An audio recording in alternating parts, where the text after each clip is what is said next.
Thank you so much, and welcome to the special work session of the Board of Trustees, April 12th, 2022, 6 p.m. to discuss the issue of rental registration. I will call us to order at approximately 6:01. Do I have an agenda here? Should be on your. Well, that's the regular meeting. Yeah. There's just one. Okay, yeah, I know it's just one page with like 3 items or something. Want to take a roll call? Yeah, we'll go ahead and take roll call. Mr. Unger? Here. Mr. Ulrich? Here. Miss Ulrich, sorry. Mr. Waller? Mister, it's okay. Here. Very good. All right. Mr. Mills, Thank you, Board. Yep, the purpose of this work session is to discuss. turn your mic on, please. Oh, yeah, it's on. Is to discuss rental registration programs.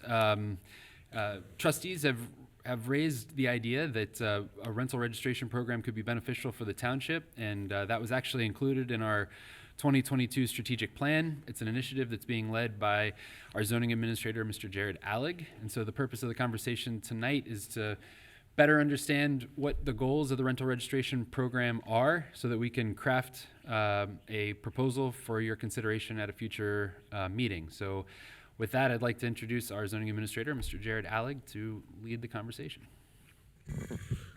Welcome, Mr. Allig. Good evening, sir. Thank you. If you don't mind, I'll sort of provide a broad overview of what exists at the moment right now in Colerain Township, and then maybe a few options that we have and just kind of cover it. And basically, my whole goal for all this is for you to tell me what to do. So, if I may. Through the state of Ohio, the ORC, the Ohio Revised Code 5323, dictates that any county auditor must set up a rental registration program. Here in Hamilton County, that exists. It's run by the Hamilton County Auditor, Mr. Rhodes, in his office. However, there is no real requirement for them to actively seek out those properties. They be the auditor. And there's very minimal fees. I believe the county auditor charges a $150 fee on the tax assessment for failure to register, but they generally don't go out and proactively seek it.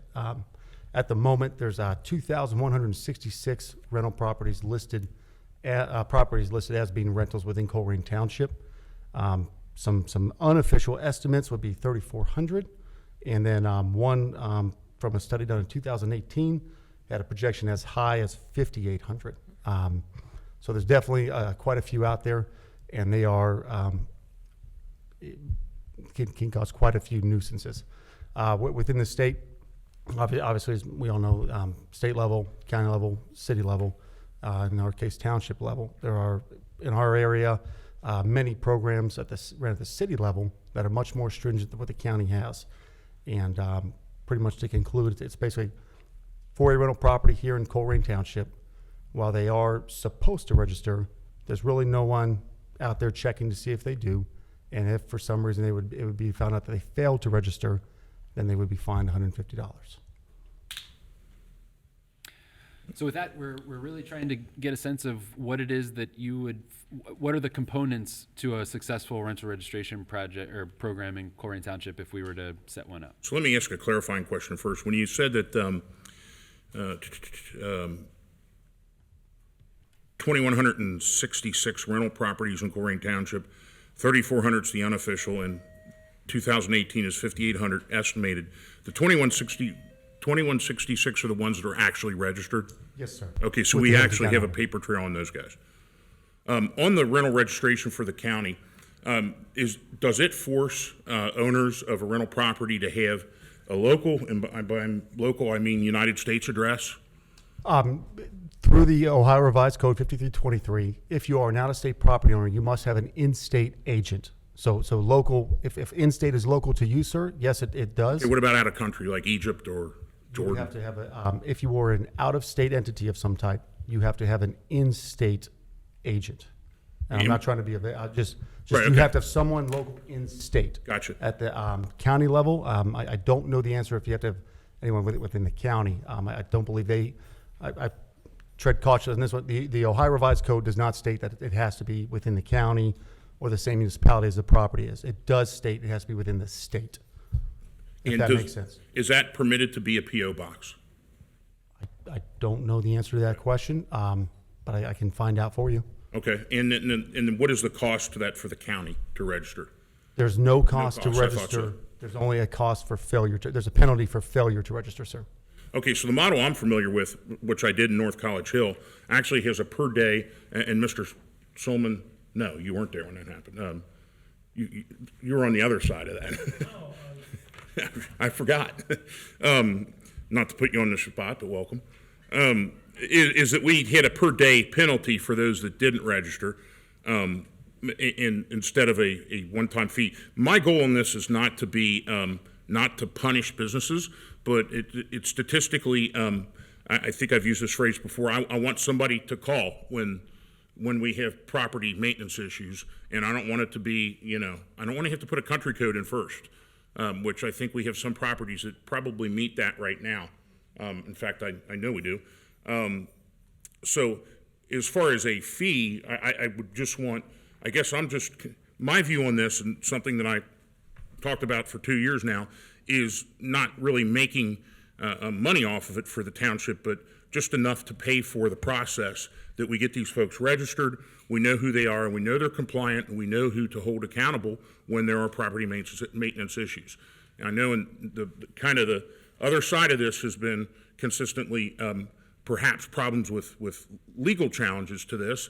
I happen to think that there are enough entities now that do this, and for the township, we could use the home rule revision, and that's something for Mr. Solman to probably address. So that's kind of where I'm at. I want something that will hold people, give me a link to hold them accountable, is kind of how I would like it to look. Thank you, sir. Others? When you said that 2018 survey, it did have over 5,000, and with the entities that have come in, we're probably over 7,000. I think at one estimate, they said 11% of one neighborhood is non-owner occupied. So I think this is a significant value for certain neighborhoods that are fighting the rental issues in their neighborhoods. Thank you, Miss. I know that if you have a business established in the state of Ohio, you do have to have a registering agent, because if you go on the Secretary of State's website, there is ultimately a name there, and it's generally a law firm if it's not an individual. So, but I'm not familiar with, I've looked on the auditor's site, and I've seen those rental registrations, and I think when I started here about a year into it, I think Mr. Weckbach and I figured out there was about 630 registered voters that didn't match the addresses that they lived in, meaning that they had two, like if I could run Matt Wallert and see that he had two houses, and neither one of them was, just using you as an example, neither one of them was registered as a rental property, and you can't live in Right. two places. So what are your ideas, Jared? Well, I would definitely say, well, my ideas are basically this. If the board gives me guidance, or our department guidance of exactly how you want us to proceed, I'd like to go that route. There's definitely, there's a wide opportunity. There's the county, which not to knock them, they're advised by the state or directed by the state for what their program is. It's very limited. It's just register. It doesn't have any enforcement aspect to it, and has no real ability to affect or in any way sort of challenge nuisance properties. Then at the far end, the other end of the spectrum, there are some places that have incredibly stringent inspection policies, where you would go through the property and basically make sure everything's in working order, and literally everything is in working order almost. So really, and that is held up to legal challenges through the appellate court, and the Ohio Supreme Court refused to accept jurisdiction over it, which Mr. Solman could probably make a much better determination what that means. But in my opinion, that means that the ruling was correct, and they didn't accept the appeal. So basically, from that standpoint, there's almost nothing in Colerain Township right now. There are 2 townships within the state of Ohio that have very stringent rental registration programs. So if the board would like, you have the ability to enact anything from Mr. Waller, what you were saying, to have no PO box kind of exact contact we want to get to much more stringent levels to sort of change some other dynamics as well. And that's the two are Boardman and, Olmsted. Olmsted. Olmsted's just southeast of the city of Cleveland, sir. okay. And Boardman's near Cleveland too. Boardman's just south of Youngstown. So Oh, okay, closer other side. than we are, yes, sir, but Okay. just south of Youngstown. And Boardman is the one who is the Supreme Court case I referenced, the appellate court, and then Ohio Supreme Court case I referenced. They've kind of already run through the whole gamut of the legal challenge of it, in my non-legal expert opinion. So in a perfect world, let's say we come up with something here and we enact it. How do you catch the scofflaw people? How do you catch the people that aren't registered? What process? And I don't know if that's maybe for Mr. Mills or yourself, or if we have ideas. Because one thing I don't want to do is put something in on the books that we're going to only selectively or not enforce. I think that's actually worse than not having anything at all. I completely agree, and really, my whole, if you wouldn't mind, intent for tonight is for you to tell me what you would like to have, or give me direction. I've sort of kind of done a gathering of all the programs that are within Ohio, specifically focused on the township, for obvious reasons, township level registration programs. We have the ability to get very detailed and have some real teeth, or if we like, we can continue the program that's in place now, if you would like. So really, it's whatever you advise us to do, we will do. You have the option. Can you give us a copy of the other two townships, their bylaws and regulations that they're making these rental registrations adhere to? I absolutely Okay, get I would like that. to see that. Absolutely. Do you want to right now? Mr. Mills? I don't know if I'd read it right. Yeah, so, Okay.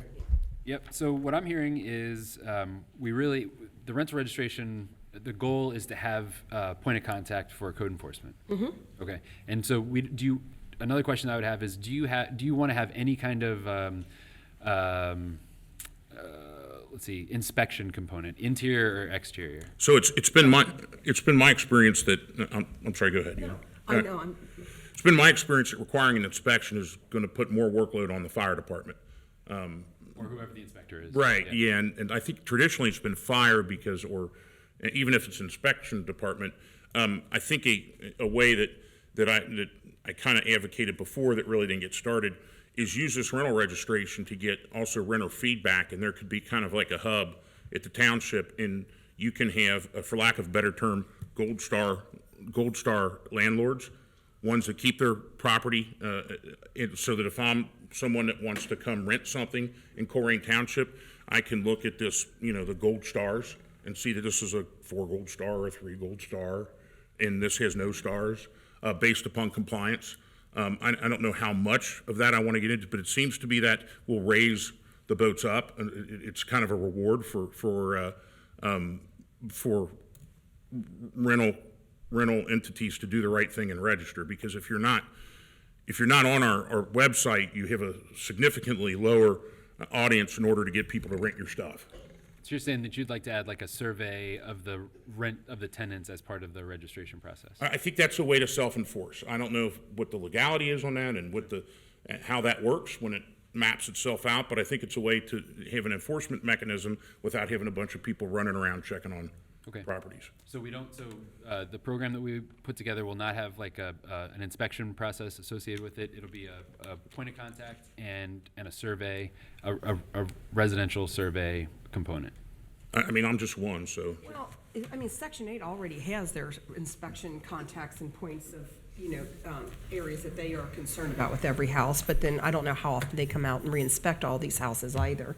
I don't know if it's necessary for us to have It's a pretty small section, so they call it housing choice vouchers these days. That is a really small percentage of the rental stock, so that would catch, the 250 or 300 that are here, but. I don't think we have to do that. And I think with respect to the, one thing I would make sure the board is aware of is the fact that in that examination of the Boardman Township resolution, which is obviously one of the more stricter ones, the court did not analyze revised code chapter 1923 because it wasn't raised in the trial court.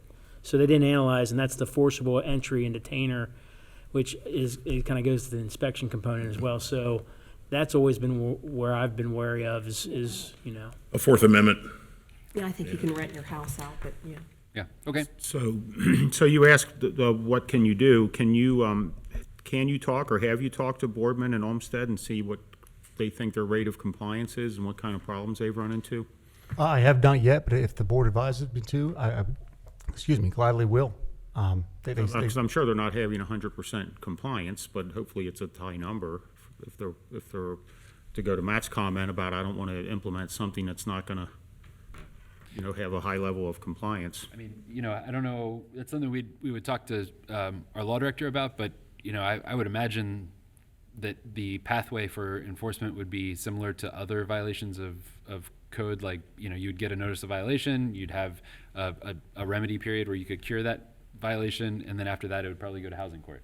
That would be, I don't know. I know the village of New Richmond, I would have, North Bend, they have a rental registration where it's free, it doesn't cost anything. But if you don't do it, then they can go ahead and pursue it, and if they get, start attaching liens. So I've attached personally some liens, Well, right now, North College Hills rental registration is $150 per unit. Wow. I just gave Right. Jim the form. I was going to say, I prefer the model where there's no fee, but there's a penalty for not registering. Yeah, my issue with that, with 5,800 units,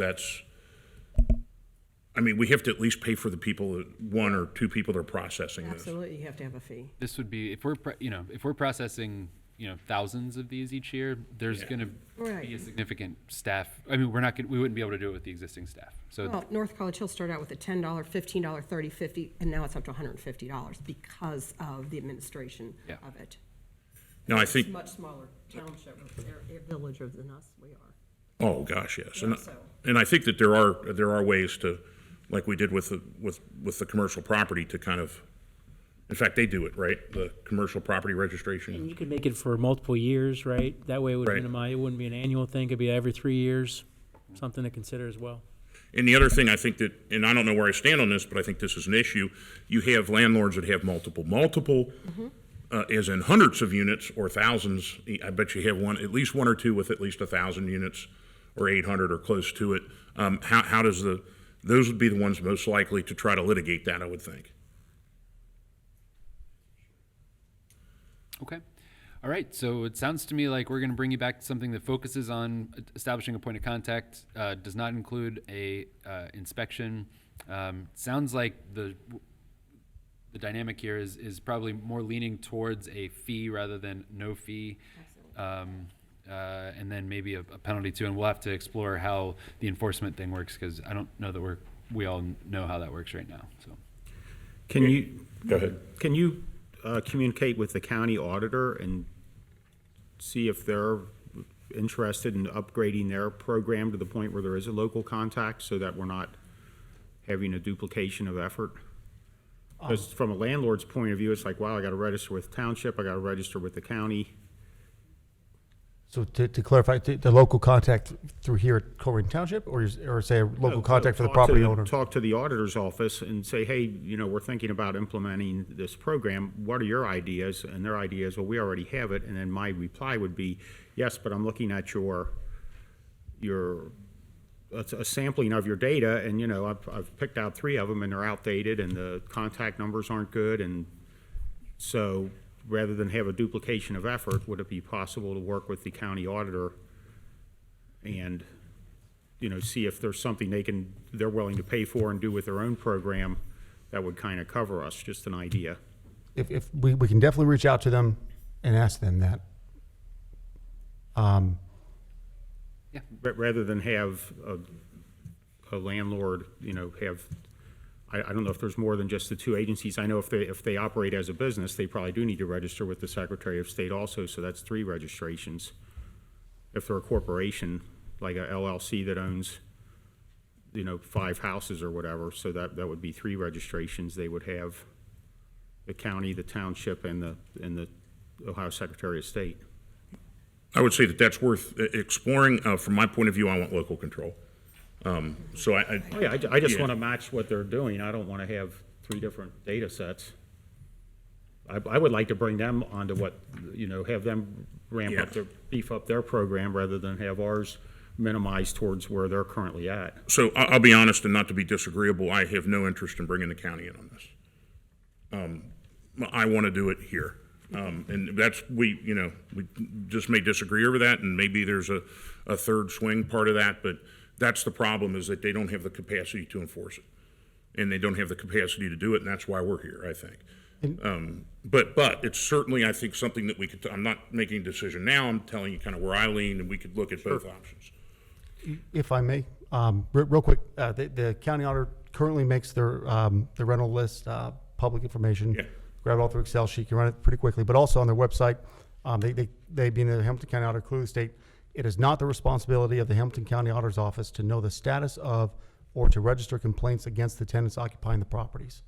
So I would think they would definitely work with us to provide us information. I would not, based on that comment on the website, I would not expect them to join us in any type of execution of the program. So would you use that list as a starter list, though? Or would you go out and start from scratch? I think a good way to identify, like you said, Trustee Unger, is you can go to the auditor's website, and there's a list of the address of the property and then the address of the owner. And where the address of the property and the address of the owner aren't the same, that's a good place to start as to like whether it's a rental or not. Right. How would this affect short-term rentals like Airbnbs and whatever, which I know there's several of? I don't know the complete answer to that question. If you want me to take a rough stab at it, I can. But as far as I can tell, it has no effect on those. How would you like for it to? Yeah. I don't know, but I'm thinking of two of them that I've taken calls on where, hey, this guy's running a hotel down the street in a single-family residential neighborhood, and that's what this person called it. And there's cars coming and going at all hours, and younger people are renting these houses to have parties over the weekend. And with short-term Airbnb rentals, how would It you? should be addressed if you're using a residential property as a business. You should- Right. So I mean, It should be addressed, would I that think, be under included that. in this then, or? If you're gonna use an So- Airbnb, you're still a rental registration, I mean, you're still renting. Right now, Representative Brinkman has a bill in front of the Ohio legislature that addresses this. It's a cause of quite a bit of controversy. I had an opportunity to speak to the trustee from Sims Township, Ms. Lease, and one of the issues they have is that there are people buying an awful lot of properties in Sims Township and making a lot of money, which is their prerogative to use them as Airbnb for Kings Island. And what they're finding is that there's difficulty in property maintenance, there's difficulty in behavior issues like you indicated, and police runs and things like that. And they kind of fall in a really odd place right now in that they're not regulated as hotels, they're not regulated as rentals, so what are they? So from, if you use kind of a economic model, the point is that they have more interaction with government in terms of property maintenance and in terms of police, but yet they're not paying additional taxes in the form of like a hotel tax because they're not a hotel. And they can't register them as rentals either. And it's become a significant issue that for Sims Township and that the OTA is looking at and that Mr. Brinkman's looking at too, some kind of solution to all that. So they're trying to work that out. I think the Ohio legislature may precede us on that. And if they don't, maybe we could come back. But generally, I kind of think, let's find what we're in and let's try to make it as simple as possible at first, and then if we need to broaden out. But I'm certainly open to hearing anything because you're right, that's an issue and it's a significant issue. Yes, I would like that to be a part of whatever you come back to us with. Just how would you deal with short-time rentals, whether we're not going to deal with them or, hey, here's 3 different ideas or something in the middle. I will gladly do so, sir. Thank you. And if you're, I don't know, maybe Mr. Mills, you can make the introduction to the folks at Sims Township that are involved with that for Mr. Allig, and we can. Yeah, absolutely. And there's also legislation in front of the House right now to prohibit local governments from regulating short. And that's Mr. Brinkman's. Okay. Yeah, So- but there's some unintended consequences of that, and they're working to trying to change that too. So that's a discussion I can have, or Mr. Unger can have with Mr. Brinkman and see where it's at and what we're doing with it. Very good. Well, this is clear direction to us. So our next steps. Is it clear? It's very clear. Yeah. Okay, Well, good. it gives us it gives us a great place to start. And so our next steps then will be to start to craft program guidelines and a resolution with our law director to get this thing going, and we'll bring it back to you for consideration and more debate. And so it might not be perfect the next time we bring it back, and we can keep iterating until we get it the way you guys want it. So to review, what you're going to do is, the notes you've taken are figure out how many, figure out how to deal with short terms, talk to the auditor and see if there's anything we can do together with them. Talk to Boardman and Olmsted and see what they think their level of compliance is or lack thereof, or what kind of problems they've run into. Yes, sir. Thank you. Is that kind of what we talked about? And yeah, and when we did it in North College Hill, I actually brought in the rental. I brought in Charles Tassel, whom we both know from the rental pack, and I kind of put them on board with it, so that right off the bat we don't have opposition from, we're not creating kind of a adversarial relationship, and they gave us a model resolution in North College Hill. I mean, to get a model resolution on rental registration from the Apartment Association, that's kind of a big deal, and it's a good start to try to avoid any potential litigation, I think. Well, then I would say contact. Is he North still there? College Hill and who? No. Charles Tassel's left, right? I gave Jared the North College Hill rental registration. Okay, yeah, I was gonna say, get that also. Right, and It's simple. It's a right, very simple form. it's and that was I could talk to Ms. Long or Mr. Mills. Can And talk it's to mailed out individually to each owner Right. from the township, from North College Hill, which will be. And I understand that these costs are ultimately gonna be passed along to tenants, so that's why I'm interested in minimizing that. I mean, if it's $150, the landlord's gonna charge them $200 to cover that fee and cover their administrative expense, so I wanna that's why I'm kinda leaning towards see if there's something where we can cooperate with work that's already been done by other agencies, such as the auditor. I mean, I don't want something that's real expensive. Well, people are locked into leases, so, I mean, they can't raise it right away. Right. Okay. All right, any additional comments, concerns? Mr. Waller, since we're ahead of schedule, may we have some input from the residents if they want to? Do we have, I still don't have, I didn't get I downloaded, let me amend the agenda. So I'm going to make a motion to amend the agenda to allow up to 3-minute comments by people. Mr. President, you can just do that. All right. Okay, well, thank you very much, Mr. Thank Alley. you very much, trustees. Appreciate it. All right, so we're going to, I do see a number of people in the audience. I think that's a good idea. I don't think we need a speakers list. We can just come on up and turn on the mic if there's an interest.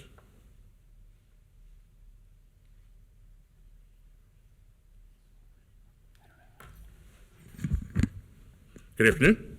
Hello. Hi. I came here today from Vinebrook/Northbrook.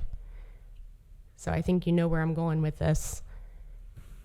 We need to charge a fee. We spend a lot of money trying to keep them in compliance. They're destroying our neighborhood. We all know this. For the fee, Chris actually had a great idea. What about a scaled fee? If it's a smaller entity that is operating in our neighborhoods, maybe charge them less. Vinebrook has thousands of homes. They should be having a cost to do business. Also, let's keep this clear.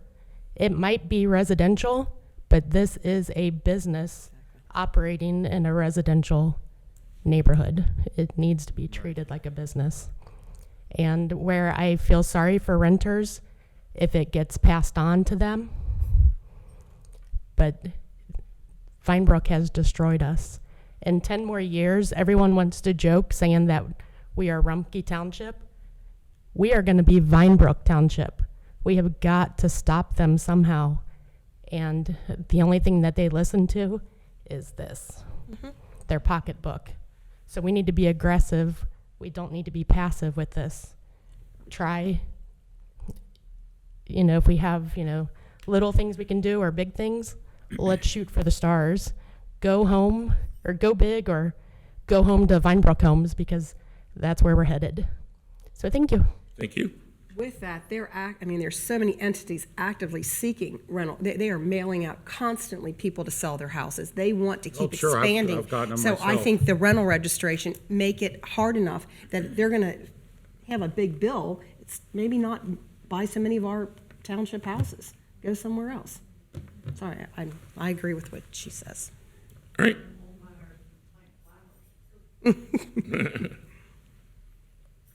Additional comments? I would ask, go ahead, come on up, but I'm gonna make a comment. Do you think there's a legal problem with charging one classification of renters? This is an open-ended question. The guy that has 3 houses, charging him differently than the guy that has 1,000? Is there a, Well, I guess it depends on how you do it. I don't know if there's a Right. rational basis. I'd have to take a look at it. okay, The one basis, if it's a 4-family and it's zoned a 4-family, that's considered a unit because they're buying that as a unit, not 4 different units, but a single family for every one they have. It's a business out of each single family. I believe they should be charged for every house they have. and that's my reference to the ones that are registered with the Secretary of State as LLCs Yes. and that. Yes, thank you. I was wondering if this was going to be an outsourced type of job? Are we going to hire someone to handle the administrative part of this, or are we going to be doing it in-house? Or is there going to be a new created position to handle this? Also, just FYI, tonight on the agenda for abatement, 3 of the 9 properties are LLCs. Exactly. And they're owned by the same company. So obviously, there is a problem. There has been a problem. I'm really excited to see this. I just hope that the township follows through with it. I was wondering if this was going to be combined with the outsourcing we already have of property maintenance registrations and vacant building lots or buildings. So is that company that we already have outsourced with able to do this for us as well? Or is that something else? Thank you. So they're, to answer your question, they are able to do it. I don't know that, I'm only one of 3, but I don't right now foresee an answer to the outsource or in-house. I want to see kind of an economic analysis of what it will do, what it will cost. If it's something that somebody had mentioned, Mr. Alec had mentioned, some of these registrations are 2 or 3 years with an update. That's going to look different, I think, in terms of labor than doing it annually. And I guess I'm looking for the cheapest and most effective. And the good news is if we talk about outsource, we will have even more data from the vacant, which I understand is moving along at a pretty rapid pace now. Well, if we're looking at between 5,000 and 7,000 houses right now, I don't think anybody, that's a full-time position. Well, I think it probably will, but I think we want to see an economic analysis Right. and see, I show don't me the think it's- numbers. And that brings back the question with Boardman and Olmsted, they find out if they're doing this in-house or have some sort of outsourced component. Come on up. Thank you. I will reach out to them and find out a much more detailed case of exactly how it runs, what they think the pros and cons are. But again, just my biggest hope for tonight is just that you tell me exactly what to do, if that makes sense, or what you want, and we'll kind of go at it full force or not, or just let us know. Find out what their costs are. If they have 3 full-time employees, that's for however, I don't know how big those places are, but, find out how many people they have dedicated to it and that type of thing. Will do, sir. What the Thank you, sir. Cost is it going to cost $250,000 in salaries to do this? Then we'd need to bake that into a fee if we were going to have one, that type of thing. Absolutely. So to provide clarity, I think I have, but just on pushing forward, this is probably one of the top 2 or 3 things that I think we can do and have done in the last couple of years in order to start enforcing. So to say, where am I at on this? I'm on the full court press. And you know how I feel the same way. Been very clear, Ms. Silvers. Thank you. All right, any additional? On my end? Yeah, No, sir, not at the okay. moment. Any additional comments from the audience? Very good. All right, is that a yes? I saw you make a move, I didn't know, okay. Seeing and hearing none, I guess I'll entertain a motion. To adjourn the special session? Yep, I motion that we would adjourn the special session at 6:34 PM. any seconds? I'll I'll second. Mr. Baker? Ms. Orich? Yes. Mr. Unger? Yes. Mr. Waller? Yes, we are now adjourned at 6:34. Thank you, everyone, for coming out and providing input. Thank you, Mr. Alec. Thank you, Board of Trustees. Thank you, Mr. Baker, Mr. Mills, and Mr. Solomon. We are adjourned. We will start our regular meeting at 7 o'clock. All right, we'll call this regular meeting of the Board of Trustees of April 12th, opening day, April 12th, 2022, to order. First, we will do attendance. Mr. Baker? Ms. Orich? Here. Mr. Unger? Here? Mr. Waller? Here. Next, if we stand for the Pledge of Allegiance, please. I pledge allegiance to the flag of the United States of America and to the republic for which it stands, one nation, under God, indivisible, with liberty and justice for all. If we remain standing for a moment of silence and bring to mind the victims of the violence today in New York City and the continued victims of the violence in Ukraine, if we could keep them in our thoughts and our township in our thoughts and prayers.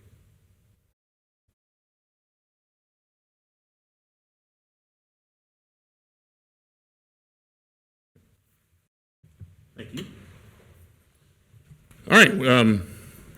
Moving to the agenda, we have the first item we have is approval of minutes. I know that those have been supplied by Mr. Baker, and in our packet, are there any questions, concerns, or changes? I would motion that we approve those minutes. All right, second. I'll second. Any motion, any changes or corrections to those? Yes. Hey, Jeff, when we had that last meeting and the presentation for Kathy's Happy Organs and Pianos, we actually moved that to ultimately what ended up being after community or citizen comment. And we did have a motion that I motioned for and Kathy seconded to move that to a different part of the meeting. So could you put a note on those minutes and include that in there? Is that a good way to handle that, or? Yes, what Mr. Unger is talking about is that in the minutes, there's no there's nothing that references that That we voted to move it to proclamation later. was given in Because we were order. waiting for that lady we were waiting for Kathy to show up. Yeah, I certainly can put a note in the minutes. Would you want me to write a note in the current minutes and initial it, and you guys can sign it later, or make a correction for the next meeting? I say add it to these minutes and we can cite it later. So I guess I'd make a motion to amend the minutes and include that just so that that vote is recorded. Does that sound like a way to do it? Okay, so maybe I misunderstood. I'm getting two things here. I'm getting that you want to make a motion to amend the minutes, but I'm also getting a motion that you want to make a note in the minutes for this. Did I misunderstand? What do you think is the best way I think to it's do that? probably better to amend the minutes for the previous meeting. Mr. Solomon, is that the best way, or?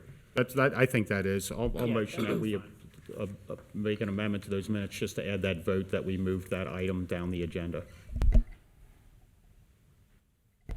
All right, I'll second that. Any discussion? Other than that, I'm fine with the minutes. All right, Mr. Baker? Ms. Ulrich? Yes. Mr. Unger? Yes. Mr. Waller? Yes. All right, any other? All right, moving on now, we have presentations. We have two presentations scheduled for this evening. First, we're going to do it in the order provided, right? Yes, sir. The Facility Master Plan Presentation by Emersion Design, whom you may remember several months ago we contracted to kind of give us a long-term vision, and they did give us a long-term vision of our facilities and an appropriate way to update those facilities along with a timeline. So without further ado, thank you. Jeff, you're going to do the slides? All right, great. My name's Tim Wiley. I'm a partner at Emersion Design. I oversaw the execution of the facilities master plan, and like you said, yeah, we started a number of months ago. I believe it was June of last year, June or July, and we have put together a fairly robust master plan. It's over 80, 90 pages. I'm not going to get into all the weeds here today, but I will go try to keep it as a high-level overview, try to keep it to about 15 minutes or so and answer any questions you might have. So yeah, I guess first and foremost, on behalf of Immersion, MKSK, IBI Group, and PEDCO, I just want to thank you for the opportunity to do this and to present. So, yeah, go ahead, Jeff. So what you see up there on the screen, it's a little hard to read, but it is the table of contents for what we had put together. And largely, the master plan is broken into four main parts. The evaluation of the facilities, the evaluation of the main campus here, where this facility is, parks, and then we put together recommendations for resiliency and stewardship, which I'll get into just a little bit here today. So largely today, though, I want to talk about the facilities and about this main campus, and then I'm going to touch on parks, and then I'll touch on the resiliency and stewardship strategies. So next one, Jeff. So yeah, I guess just to back up a little bit and go over what our goals were starting out with the project. We were to analyze the existing properties and facilities to set you up for the next 20 or 30 years. We're to look at green and other alternative energy options, how they could be incorporated and planned for, evaluating better use of the space that you have, and underutilized space, how you could more efficiently use that and plan for it. Looked at safety and security of your vehicles, upgrades to the buildings with new codes and requirements that are out there. Looked at your planning and making sure that the appropriate stakeholders are involved throughout this process. So with that, in our approach, we analyzed all your departments and the department needs. We analyzed the physical structures. We physically went in and went to all of them and all the mechanical spaces and snooped around and documented all that. So there's a lot of documentation there. We analyzed your operations, how they could, the current setup of them, and ask questions about future needs, again, to set you up for the next 20, 30 years. And then, like I said, we analyzed resiliency and stewardship to see how we could set you up from a alternative energy and security standpoint. So next one. So what you're seeing on the screen is sort of the results of all that. And since it's kind of difficult to read here, I'll try to explain it. But largely what we did was we put together a matrix of all the facilities. So each column that you see on the screen is one of your facilities. And then we put together evaluation criteria along the left-hand side, the three major categories: site, building, and the building systems. Those are your mechanical, electrical, plumbing systems. And then based off of our analysis and due diligence, we basically rated each one of those buildings with the color code, where the orange/red are the ones that are in the most need. So the idea with this chart is for you to quickly and easily look at the different facilities and see where the most need is. So right in the center of the screen there, that's Fire Station 26. I'm going to get into that a little bit more here in a second with some slides, but that one, that station's bad. I guess real quick, a little bit about my background. At Emersion, I am the civic lead, but I am also in charge of our public safety studios. So fire stations, police stations are dear to me, and yeah, Station 26 and 102 are some of the roughest ones I've seen. So. Yeah, so as you can see there, Station 26 is in the middle. 102 is to its right, and actually Station 25 turned out to be pretty in need as well, which is to its left. The column all the way to the left, which also you may know, but was a little bit of a surprise to us, was this facility right here. And it showed up with a lot of needs, systems-wise and building-wise there as well. So again, those are the ones that we're going to focus on here today. I want to touch on briefly and then answer any questions you might have. So then Jeff, sorry. So the results of that were a generation of a list of priorities for you guys. So Station 26 and 102 are the highest priority in our opinion. And then Station 25 as well. We'll get into that here in a little bit. The next one we have listed is the impound lot and historical museum. That one can actually float around a little bit. You could move on that right now if you wanted to, and I'll touch on that here as we go on as well. And then the main campus and some big ideas and big planning. The fire training center, that is dependent on some of your other moves. And then Station 103 and 109 are your most recent, and they just really need to be upkept. So next one, Jeff. So what we did from there is put together a timeline that stretches to, I believe it's past 2041. You can go to the next one because I tried to blow it up a little bit and break it into two. So looking out to 2030, this first half of this chart outlines our recommendations for you guys with this side of the chart until 2030. You can see Station 26 and 102 would be your first that needs attention. Then from there, like I was mentioning, that impound lot that's down at the bottom, that has some flexibility, but if you were to move that impound lot, you have the ability to potentially have some income come in.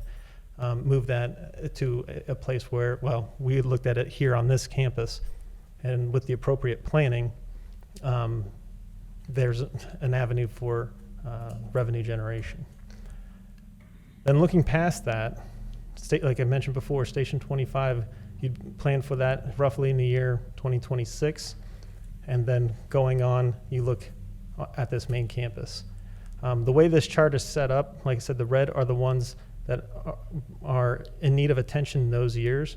The other colors are about regular system maintenance, ongoing maintenance that needs to be done based on the systems that you have in place. And then the system replacements are identified in the appendix of this study. We have every piece of equipment that you guys own and their expected life expectancy. So if a piece of equipment is listed as being replaced in any of those years, we documented it to point the reader to the appendix to say, okay, in 2023, I know in the community center, I have a piece of equipment that needs to be replaced. So that's how that all functions. So you're going to go on to the next one. So the back half of this is looking out all the way, like I said, past 2040. Again, the main campus gets the most attention as we go along, and I'll get into more details here in a second. And then again, the fire training center is dependent on what happens here. And then far down the road, you're looking at renovation and updating of 103 and 109. So yeah, let's dive in real quick to Station 26. So as you'll see from these slides, the station's pretty run down. It's too small for the 9 current firefighters you have, and especially going to be too small for the 10 to 12 that is going to be needed in the future. The building envelope's failing. There are cracks and breaches throughout. With fire stations, decon is very important when they come back from an event. They need to have firefighters need to have the appropriate sequence of events in order to decontaminate from fighting a fire. So they have contaminants and carcinogens on their equipment. They bring that back. They need to get that off before they go into the living quarters. Firefighters have an increased risk of cancer because of the work that they do. So it's to their benefit to create a facility that can mitigate those risks. And I guess another thing I'd like to note is there are Nfpa standards that outline these, and Station 26, 102, and 25 do not meet these standards. You don't even have the worst pictures on there. Well, I have a few extra ones here, so go ahead, Jeff. So diving into the station here a little bit, you can see it's kind of dungeony. It's very cramped. Firefighters, they're very adaptive when it comes to space. They make things work. Same with the police as well, but they'll work with what we give them. But as you can see here, like I said, the space is cramped. The bunk room is an open bunk room, which is not conducive to sleep and or if one of them gets sick, they all get sick. And then privacy issues too, with dealing with gender issues. If you have a male and female in the same bunk room, that can be an issue. So there's a lot of not good things going on with these. And then with the shower restrooms cramped again and not accessible. So next one, Jeff. So this was really frustrates me when I see a workout room in a bay, because this is the worst place you can have a workout room. You have your apparatus, your vehicles. You also have all the off-gassing from a fire that's been from an event, and here you have your firefighters working out in the most dangerous space in your firehouse. The fill station there is in the middle of the bay as well.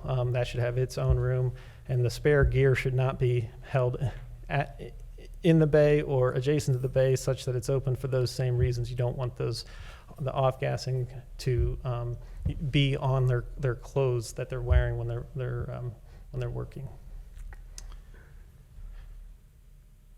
So what I also put together here was an example. So this station that you see on the right is a recent station we did up in Westchester. It's a 3-bay station designed for 6 firefighters.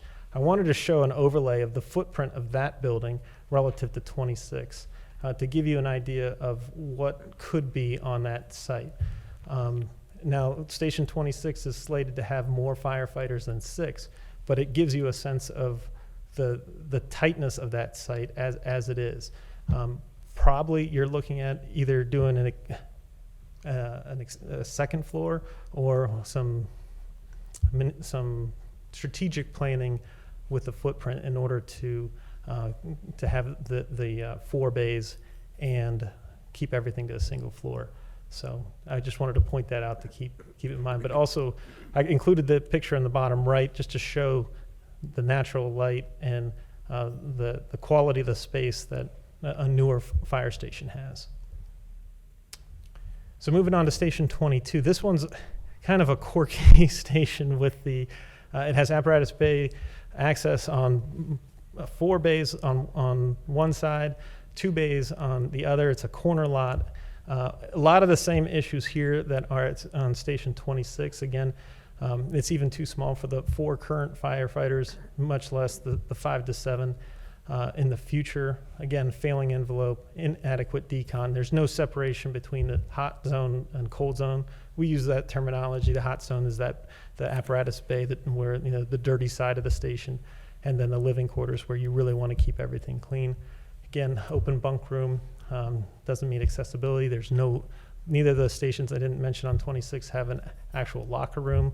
And then here again, the gear storage in the bay. So then I included just a couple photos to show sort of the inadequacy of the envelope. You have boarded up old bays, and it's just, the building is really deteriorating. Next one. The apparatus bay is extremely tight as it is too. You can see in that first picture, which can obviously affects operations and your ability to get around.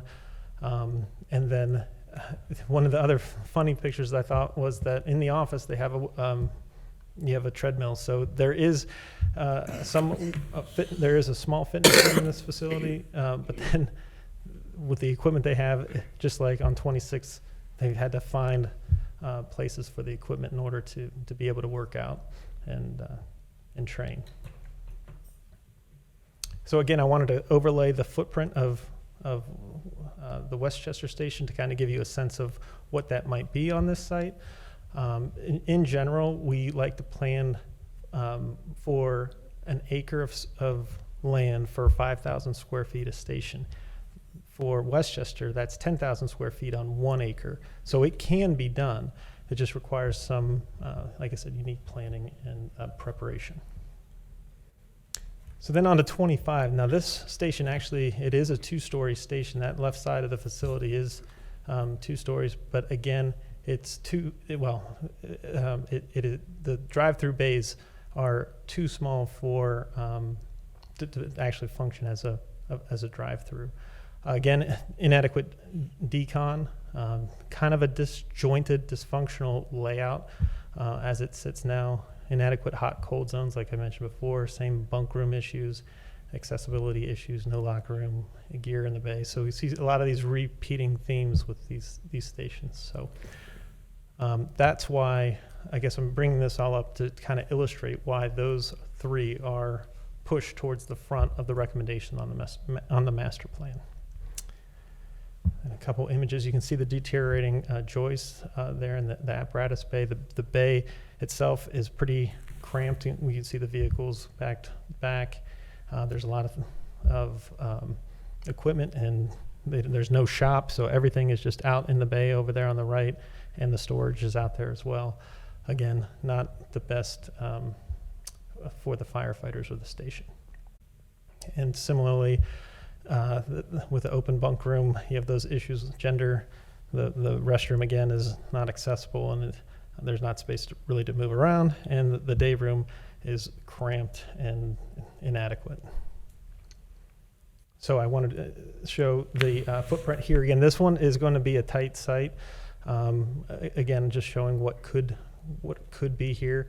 As we were looking at these, again, this is just for reference on if, as we planned the future, you wanted to use the same site versus going out and trying to identify a new site for these stations.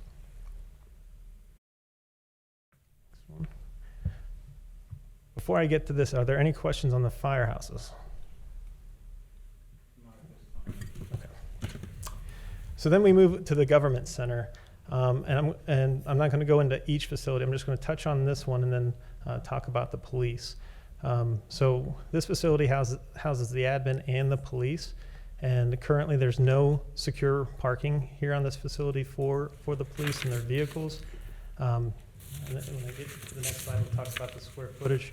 Yeah, so the square footage we did a space needs analysis for them and their department, and their current square footage sits roughly at around 8,000 square feet, which is 2/3 of what they need.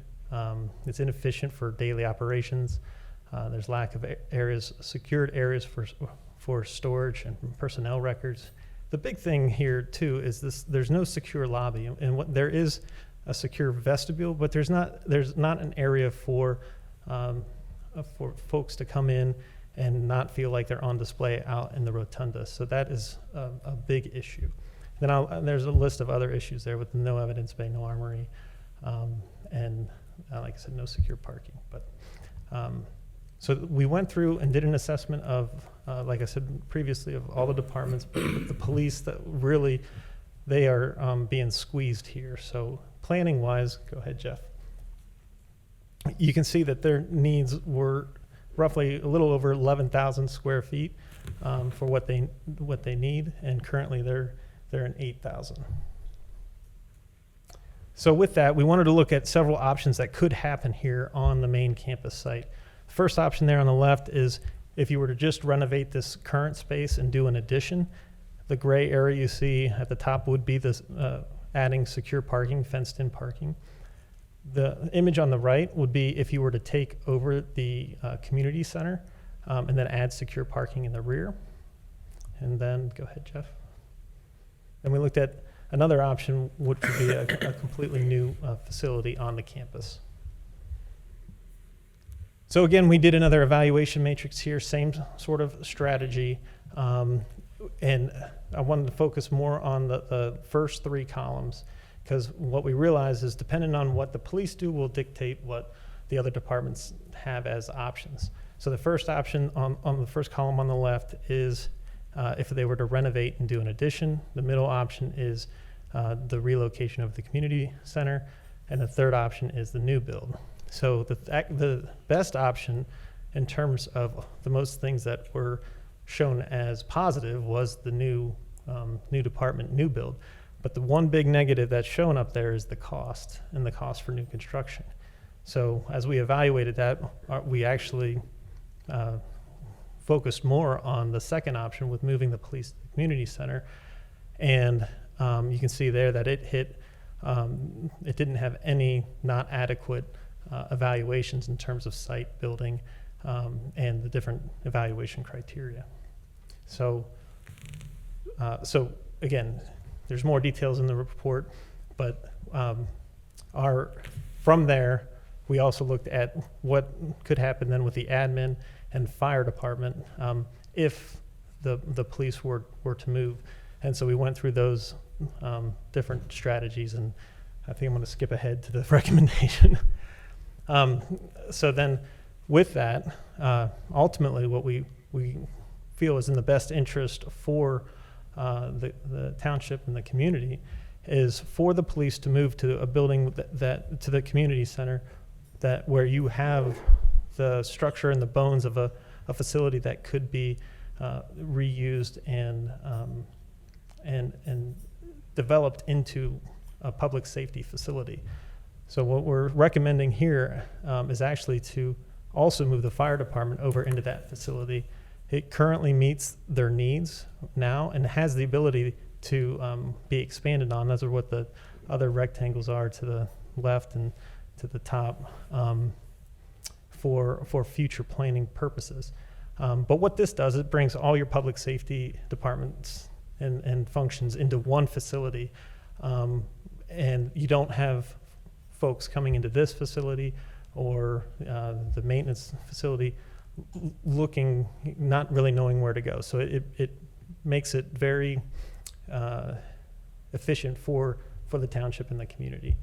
And then with that, we have some suggestions for things that could happen in this facility where the senior center gets moved over into the police wing, or you could use that space as potential revenue source for like an incubator space or something like that. And then for the other facilities, then where the fire department was, that could be renovated and better planned for the services division. So that is the ultimate recommendation, again, to address what's going on with the police department and how they're pretty cramped in over there and not working very efficiently. So I'm going to pause right there for the recap before I get into. I'm just going to briefly touch on parks. I know I'm going a little long here, but parks and stewardship. Are there any questions on the main campus or? So you're thinking about moving a fire station to this campus? Is that what I'm seeing? Oh, I'm sorry. No, not so the fire headquarters. Okay. Just the admin. Right, because I think where they're at is near if you push pin to where all of our calls are. No, exactly. You're exactly right. And then the one that's up at Dunlap, I think is probably our lower usage station, and maybe that needs to move to another site anyway. Right. Did you, when we're talking about the administration building, we just came off of 2 years into 15 days to slow the curve, but we had a lot of people that were working from home during that time, and I don't know how that affects the look at our administrative office. Is that too much space, not enough space? Just something to think about. Was there, and I prefer having people here. Right. But, I mean, the fact is, we just had a lot of people stay home on and off for a year and a half, and was that figured in? It was. It was part of the evaluation.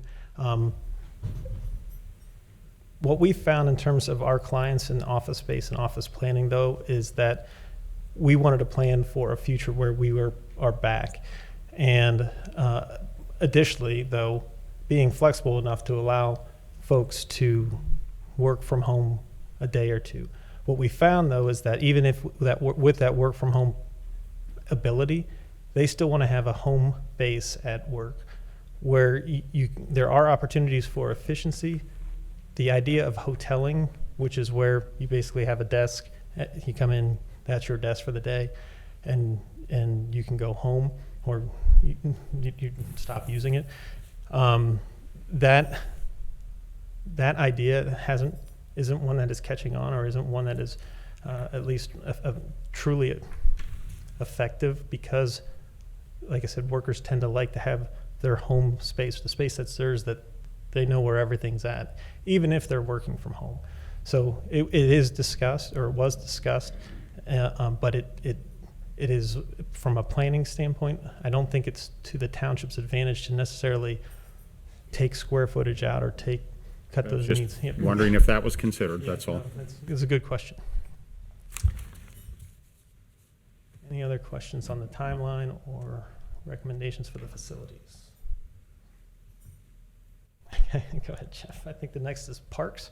So I'm just going to give a brief overview. Like I said, this is a pretty robust plan. So this is the second half of what we evaluated. So we looked at all the parks, analyzed the existing conditions, summarized the features and amenities that are in all of your parks.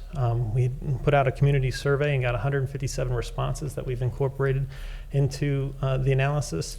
And then we provided key takeaways and recommendations throughout. The different criteria we use for evaluations were vehicular access and circulation, bicycle access and circulation, ball fields and courts, playgrounds, facilities, shelters, and then some miscellaneous items like lighting and water access and such.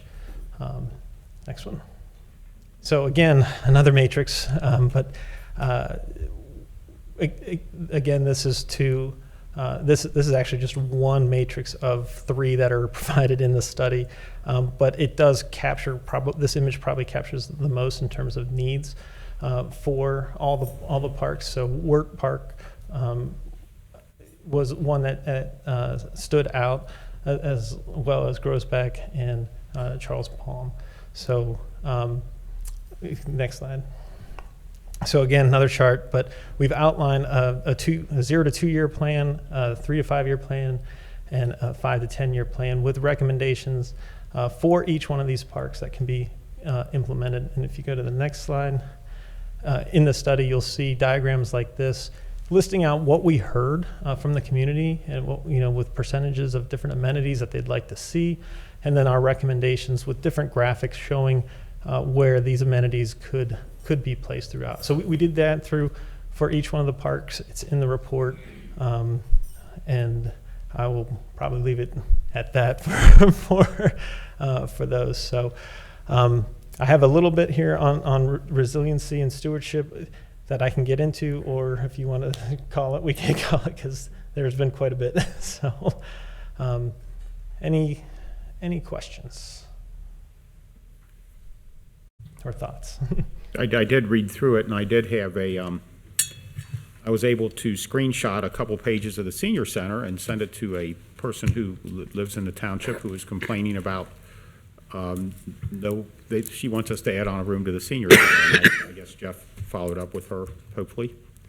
And so I have looked through your report and used it already for. Well, very good. That's great. I also had a chance to read through it. Actually, I printed it up. That's why I have this. Yes, Yeah, that page was extremely hard to see. Yeah. Because I did the mistake of putting 2 pages on one, and That was a hard page. thank you so much for the direction. I think from my point of view, I like to pick the low-hanging fruit first. Excuse me. And I think that, there's a lot of wants, but we also have to weigh that with the cost, which is, in a lot of these, is pretty significant, but I appreciate having at least, excuse me, at least a plan. Subject to change and subject to whatever the trustees decide or decide not to fund. For sure. So, These are just recommendations. I would note that obviously we see what's happening with inflation and cost. We typically plan for about 5% escalation per year with planning purposes. So now that's even more difficult to predict with the way that Sure. the world is. So it's just something I did want to point out, that it's a harder. It's been all over the news that in the last month we've experienced 8% inflation due to current economic policy. So it's huge. I think you did a good job, because after you toured our fire department and the police station, you pointed out almost every need. You didn't have the big sewer gas Yes, thing. so that is in the report. That was, but yeah. it is on the matrix. So that when there you is- walk through it, your eyes are, ooh. on station 26. Yes, There's a definite waistline issue there. Well, and a lot of times you can pour a bucket of water into a drain and fill that trap. Some of those traps are dried out, and people need to know that as a general maintenance issue. If you've got a floor drain with an odor, pour a bucket of water into it. We And need it in downstairs bathroom. I know. I realize that the stations are near the end of their design life. Yes, as I like I'm to just say. talking about downstairs here, the bucket of water. Yeah, anybody that runs a dehumidified building is gonna have water evaporate out of your traps, especially if you never run water down them. And ancient design of a sewer Now gas there's trap. the trap primers to handle that do a little drip. Right. That I would hopefully- encourage people to do that at their residences, for that matter, is just make sure you pour some water in your unused drains. So, And I think for me that two of the dirtiest words in politics are deferred maintenance, because we seem to get a lot of that. I work in the day in a building that's 100 years old and is still fantastic. And I think that this gives us an idea of how we keep up with and not defer maintenance. I don't want to see things are failing. And that's probably a lengthy time period that's caused that, but I think that gives us a little bit of a warning shot on to stay on top of that more and to maybe come up with, because like your home, if it fails, it costs more than if you do the preventative stuff. And that stuff, I think, accumulates over years and years and years. And hopefully this is a tool for planning, because like you're saying, if it fails immediately, you're paying a premium to have the fix. But this should give you the vision to, know to start which planning exercises for which buildings, to give you enough time to prepare in every way you need to. So, Mr. Mills, do we need to accept this study? Is that later in the agenda, or do we do it now? We're going to bring it back for the next meeting. So this was Okay. just an opportunity for the first presentation, public presentation of it, and then we'll have it for consideration next meeting. I certainly appreciate all your hard work on this. Thank you. thank you very much. Right, next we hear from the Hamilton County Stormwater District, Mr. Long, who will tell us about some of the work that Hamilton County Stormwater District does for Colerain Township. Right, thank you. Thank you, trustees. Thank you, Mr. Administrator. Appreciate the time today. My name is Todd Long. I'm the program director with the Hamilton County Stormwater District, and that's part of my job. The other part of my job is I'm the chief deputy engineer with the Hamilton County Engineer's Office. So I'm going to give you just a brief background today about the Hamilton County Stormwater District from its inception, and then working forward to the details that the citizens receive from the Stormwater District today. So first and foremost, I wanted to talk a little bit about the Stormwater District. It was formed due to the Environmental Protection Agency. So first and foremost, it's an environmental protection program for the rivers, the streams, and the creeks in Hamilton County. At the end of the day, that's really the mandate that came down. So in about year 2000, the United States EPA handed down to each of the state EPAs a mandate that said that there were certain things that we had to do to prevent pollution within our rivers and streams and creeks. And that's what banded a bunch of the jurisdictions together in Hamilton County to form the Hamilton County Stormwater District. It took about 2 years of study. In 2003, it was incepted and was brought to its beginnings. And what that was is that we looked at this and said it's a collaboration of a number of different existing county agencies. Rather than bring a brand new entity up with full-time equivalents and all of the things that it takes to do that, we looked at the different departments across the board within the county that had expertise, such as the Soil and Water Conservation District, such as the Department of Planning and Development, such as the General Health District in Hamilton County, the Engineer's Office, and a number of other entities that we've worked with over the years. And I'm going to give you just a brief background today. You can go ahead to the next slide for me. Thank you. To give you the idea of what it is that this permit requirement faces. So each and every jurisdiction within Hamilton County is subject to permit requirements for what they call the National Pollutant Discharge Elimination System, or NPDES, Phase 2 stormwater. So what this means is that when it rains and we have precipitation events in the winter, and that precipitation falls to the ground, it brings with it the ability to transport pollution to the rivers, the streams, and the creeks. These rivers, streams, and creeks are not like what you see in a sanitary sewer situation where there's a treatment plant at the end. There's not. It's directly going into the environment.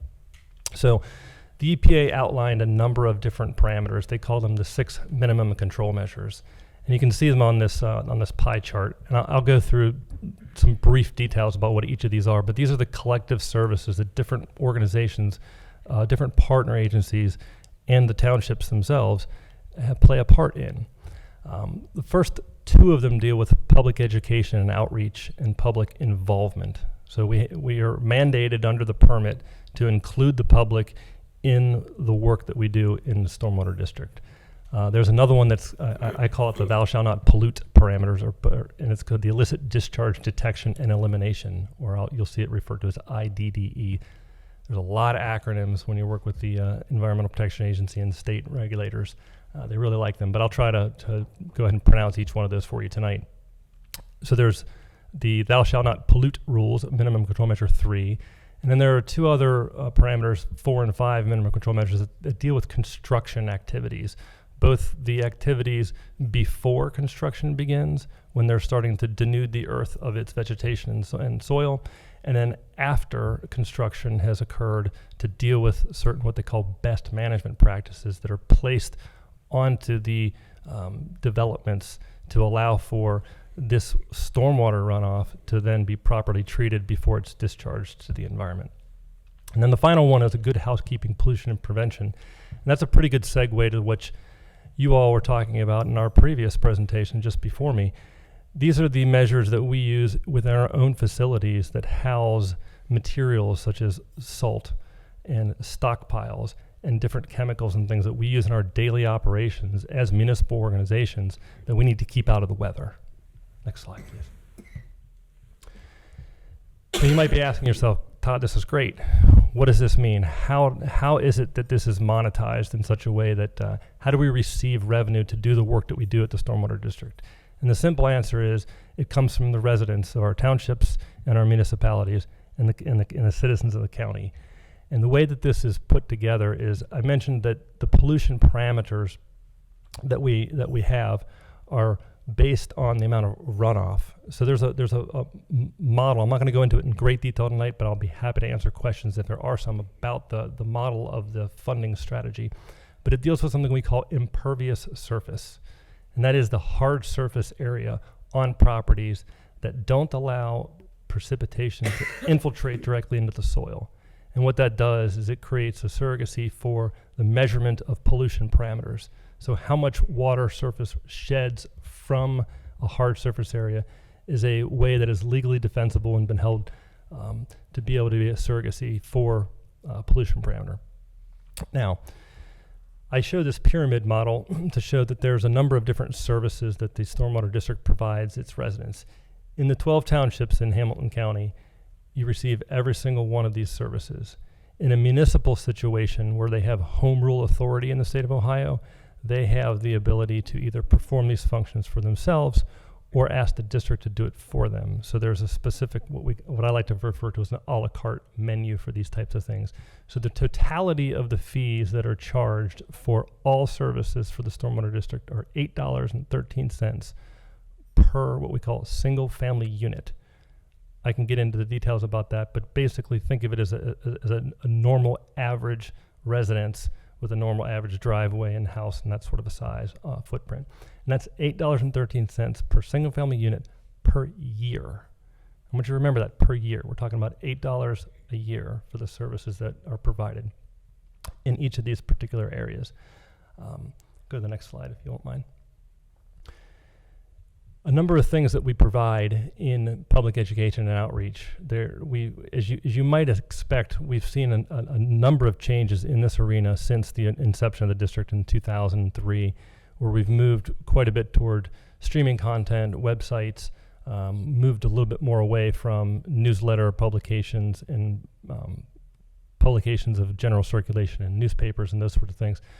We also have in-person events that are being conducted every year, and an actual K through 12 educational component where we've actually integrated that into the curricula in the schools to allow our school children to learn at the earliest years the types of things that we're talking about. And on the involvement and participation side, you see that we do a number of different things for storm drain labeling events. We have folks that work with our scout troops to integrate education there. We also work with the library systems to get groups integrated. We also do things with stream restorations and the like.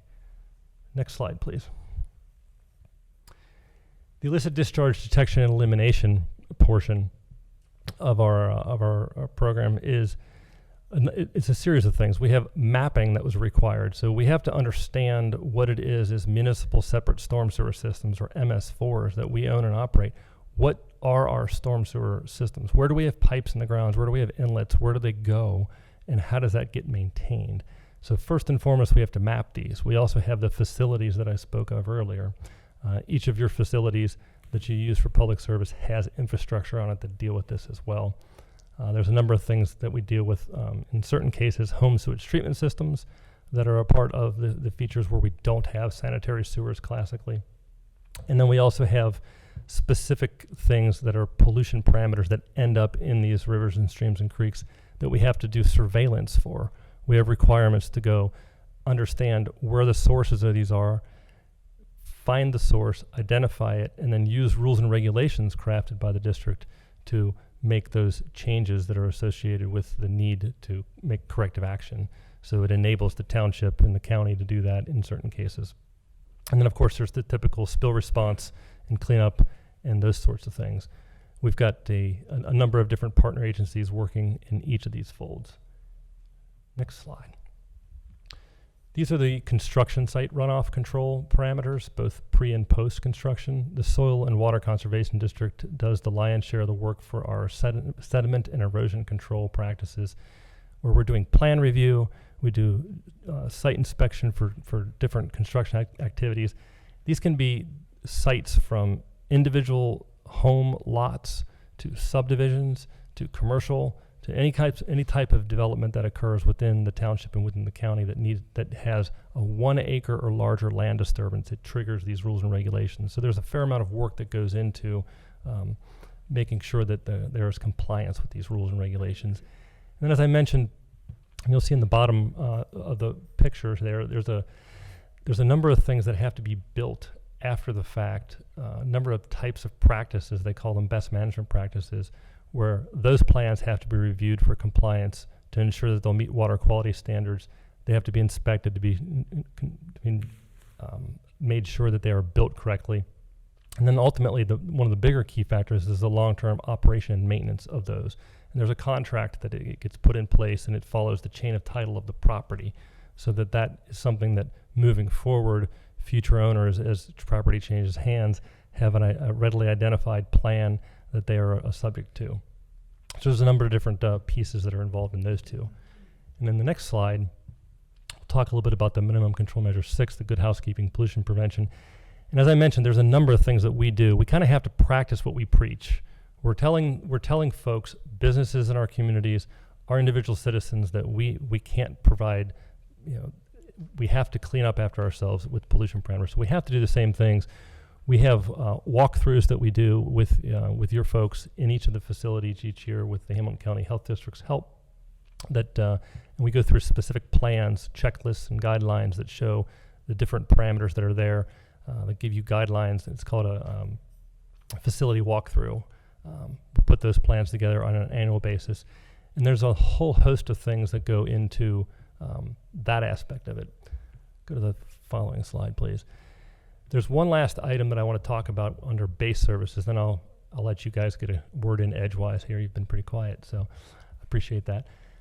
At the end of the day, the district has a number of baseline services across the board that we do administratively, as you might expect. The EPA does require an annual report each year from the district and each one of our co-permittees. And each of the 12 townships, along with the jurisdictions who've chosen to be a part of our program, are just in fact that, co-permittees. So the county holds an overall general permit and each individual township holds their own permit. So we each work in tandem to make sure we're achieving the same amount of goals. That's the nutshell version that I can provide for you. I'm sure that the trustees have some questions for me with respect to some elements of this, or perhaps the funding mechanisms that are associated with it as well. Thank you, sir. Questions?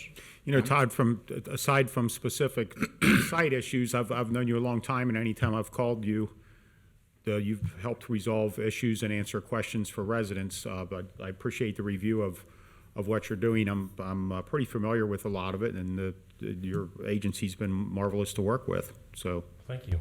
That's a Appreciate that. softball. Let's see what these other two have for you. But no, I have known you a long time, and you've always been responsive on that, even with stuff right across the street from here. So, thank you.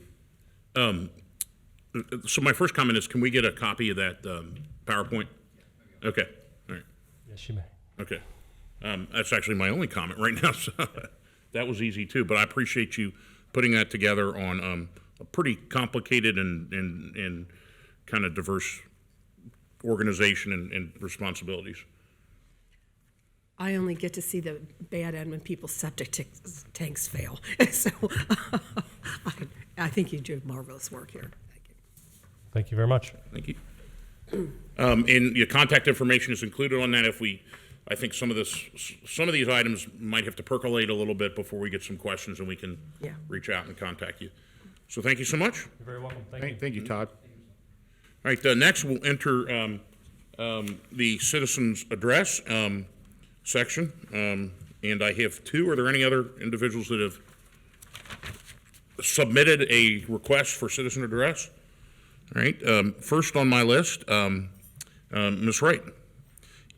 And none of us can really see the clock, so we're going to have the clock up there. I learned that from the county. Oh, there you Yeah. go. Good thing, good stuff. Ms. Wright. Good evening, Stephanie Wright, 3729 Blue Rock Road. Couple things on the agenda this evening. One being the motion authorizing food truck rentals at Clifford Park. I'm hoping this is just the first night that this is up for discussion because there are many, many questions. Starting with how many food trucks can the parking lot handle? Who will collect the fee? Is it $24 or 24 hours for $100? Who will be supplying the electric? Will it be generator only? What are the days and hours that food trucks will be allowed to be in operation? What percentage of the collected fee will be given to the summer events committee? Who would be liable for these food trucks if they're placed on township property? Who will be in charge of enforcing this? And who will be responsible for the cleanup and the daily maintenance?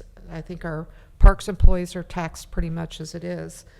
How will the vendors get in and out of the area? Will there only be one way in and one way out? And have you contacted any of the homeowners in that area that might be affected by this? And then I had a question about public-private partnership, a P3. I've never heard that term before. If someone could explain that a little bit, and when was that brought up, and how is that orchestrated into this plan? And also, one of the comments that Dan usually has about the food trucks is, where would the disposal of wastewater be? Another thing, we are having a new position created tonight, or hopefully going to be approved on the agenda, for environmental enforcement officer. It's a part-time position.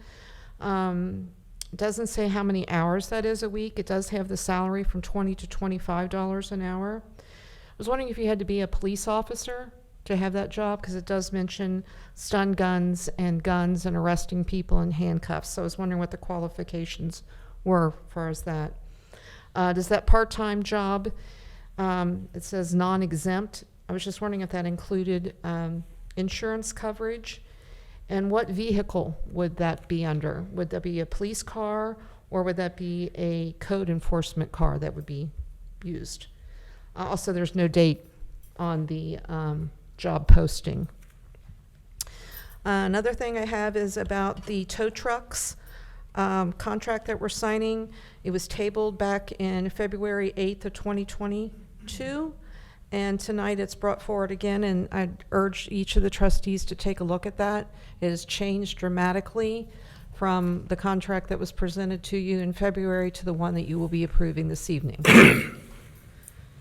I'd like to say thank you to an out-of-state property owner who owns commercial property here in the township.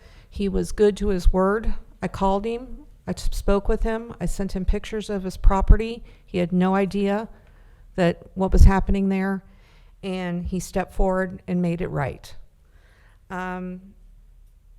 And Mr. Mills, I had asked you before about updating the township's website on the CIC. You asked what we'd like to have on there. I'd just like to have information on there. There's nothing been updated on there in probably 3 years. There's no updated financials or anything.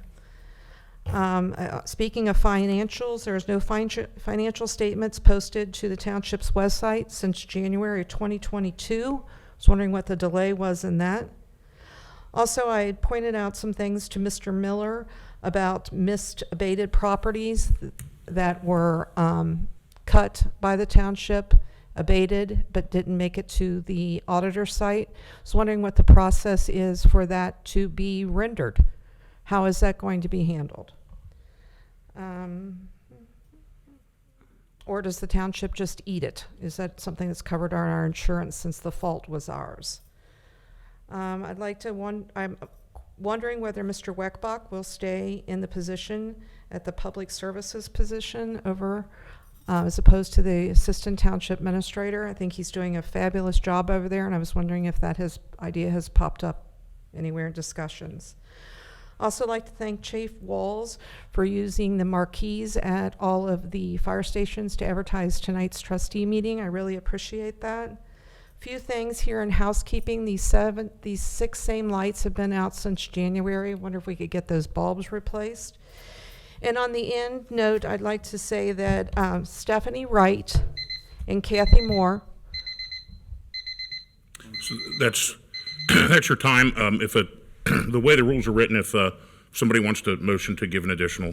Give her another minute. Okay, is there a second? Yes, second.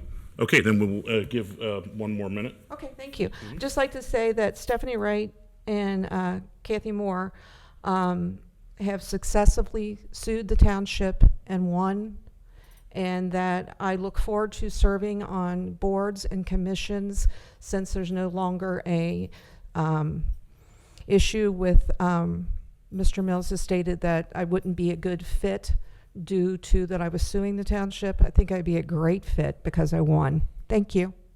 Thank you. Excuse me. Next we have Ms. Moore. And while she's coming up, is there anyone else that still gave a? Okay, just making sure. All right, Ms. Moore. Good evening. I have a few things regarding your policies and procedures. Regarding public records, it says that records of a certified public accountant or public accountant in the performance of an audit of a public office are not public record. And nowhere does it mention work papers or not public record until an audit is released. Actually, no records are public until the release of an audit. If that's the meaning of the policy, you should change it to say what is meant. The policy on the paper in the policy manual is inaccurate. And all the exemptions for public record are in the ORC. When the 2018-19 audit was released, it recommended many policies adopted concerning financial records, which the township has done. There was also a recommendation that the township adopt a policy on gifts and donations. Mr. Mills has shown us a dozen times the donation policy and claims the gift policy is there also. It's not. You know it's not, I know it's not, Mr.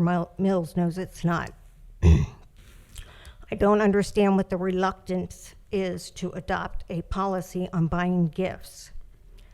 If employees want to give a gift to an employee that's retiring or leaving, they can pay for it themselves. The township supplies the employee's salary, benefits, health, vision, dental, 2 weeks vacation on day 1, and when they leave, they may get a several $1,000 check for unused vacation time. And I just wondered why you refuse to act on this policy. As far as the raises go that were at the last meeting, I requested the worksheet that breaks down the $91,218.24, but I was told there is none. I asked Mr. Wallert if he could ask Mr. Mills for a copy. I'm requesting that document. Previously, I asked about salary band. What does salary band issues mean? And can you explain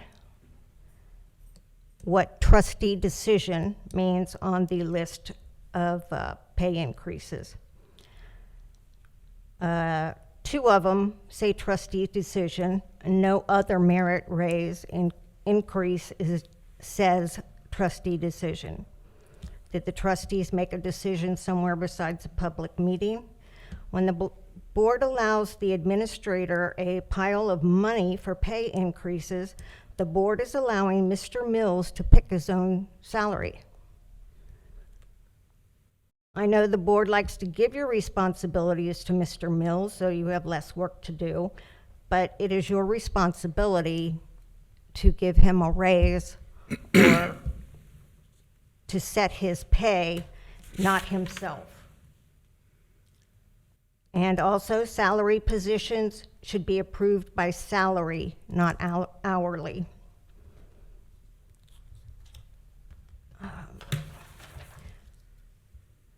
Is the PD still open 24/7? Someone had called on a holiday and the call was sent directly to Hamilton County. What's the status of the 2 vacant properties? And is it legal to demand that someone build on the property?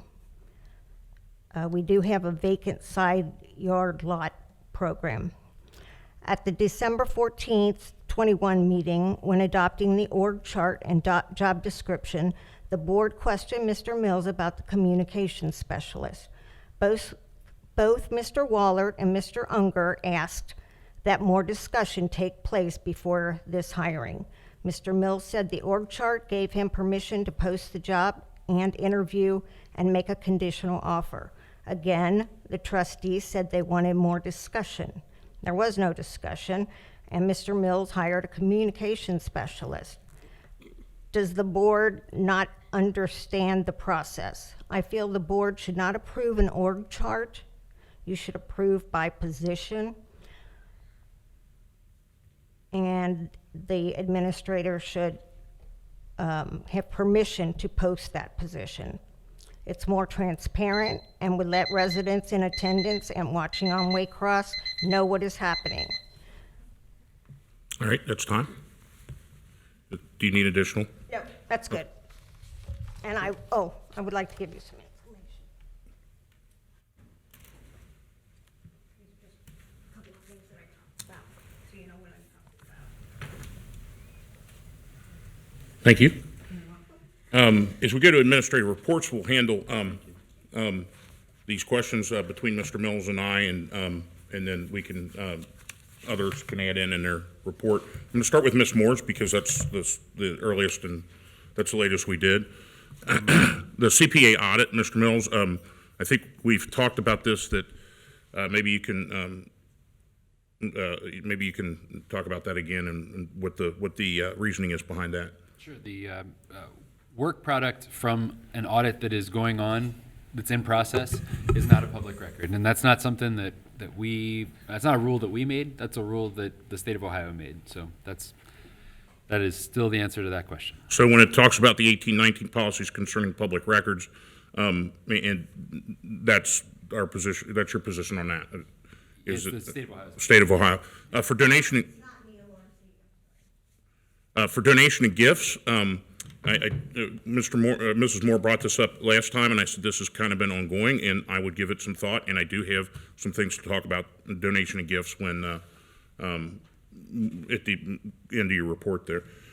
Raises, last meeting, worksheet, I cannot recall if there is a worksheet from 1819.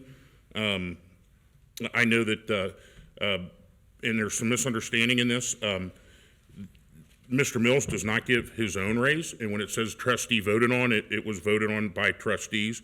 It was the last meeting for 22. In 21, it was March of 21. And when it indicates that that Mr. Weckbach's salary increase was a trustee decision. That was a motion made by the trustees and passed by the trustees, so it wasn't part of the pool that's used. Salary band, did I give a relatively cogent explanation? That makes sense to me. Salary band issues, I'm not sure what that refers to. I have the, So for each job description, there is a salary range. And so when you're getting close to the top of your salary range, there is an issue there when you go to get a raise that would put you above that. So there's a salary band issue there.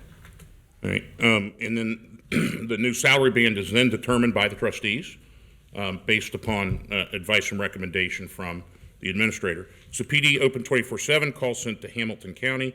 I understand that only happens when there's a number of overload of calls. Is that, do I understand that appropriately? Yes, and Chief can probably address that when he comes up for his administrative report. All right, the two abandoned properties, I think, we thought they would sell immediately, and they haven't. Well, they are coming through the CIC. So we've got a CIC meeting scheduled for May, second Tuesday in May. So my understanding is the executive director is going to bring that to the board. Okay. And is it legal to force construction? I guess that's more of Mr. Solomon question. As far as force somebody to For a build property- on a private property? Property that the CIC will sell, I mean, I think that would be part You of, sell it, you lose control of it, so Right. it would be just like any regular zoning.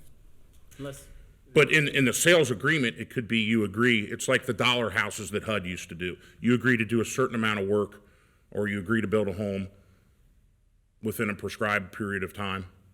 Does that apply here?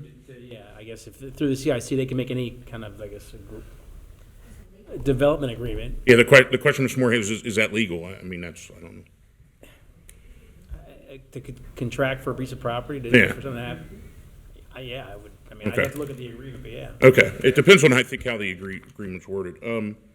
The idea of a chart, a job chart, A job chart. a job flow chart versus voting on each individual position. I'm not sure I understand. So Ms. Moore said that each position should individually be voted on rather than adopting a chart, an org chart. Oh, I see. Yeah, so we have a hiring policy that's been adopted by the board that lays out the policy for how employees get hired. And I think that the reasoning behind that is that in many jurisdictions in the past, maybe not Colerain, that it was kind of a good old boy network and friends hired friends, and this is a way to make this as transparent as possible. This board meeting has a big thick number of how they heard about the job, how they were interviewed, who was on the interview committee, and I think that's part of the process that we use for the jobs. I don't know if you have any others from Ms. Moore that I didn't get. In the consent items tonight, Matt, we are approving, seasonal maintenance workers and litter laborers, so those are, granted, he's already hired them, but contingent on us approving the consent items is when those positions are approved. So they are one at a time, and I know you read the name and the wage or the salary for it at that point. All right, I tried to keep up with food truck rentals, so did I miss any from Ms. Moore that you saw there? I did not. For the food truck rentals, but the questions with regard to, percentage that the summer events committee gets.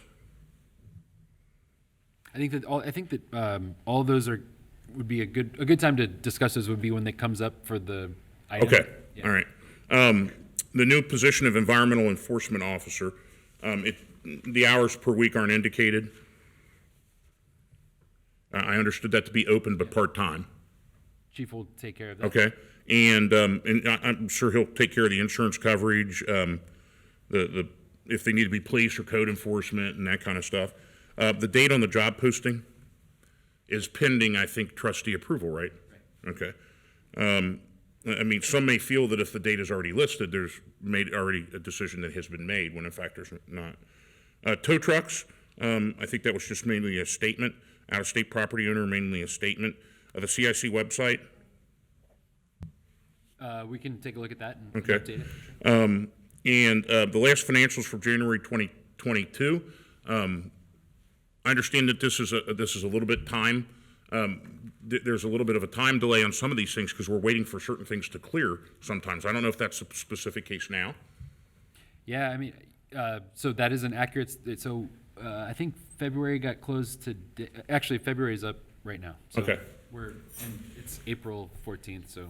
So if a payment has been already accounted for but not physically paid, or a credit card has not been, I think the issue is mainly with credit cards typically, isn't it?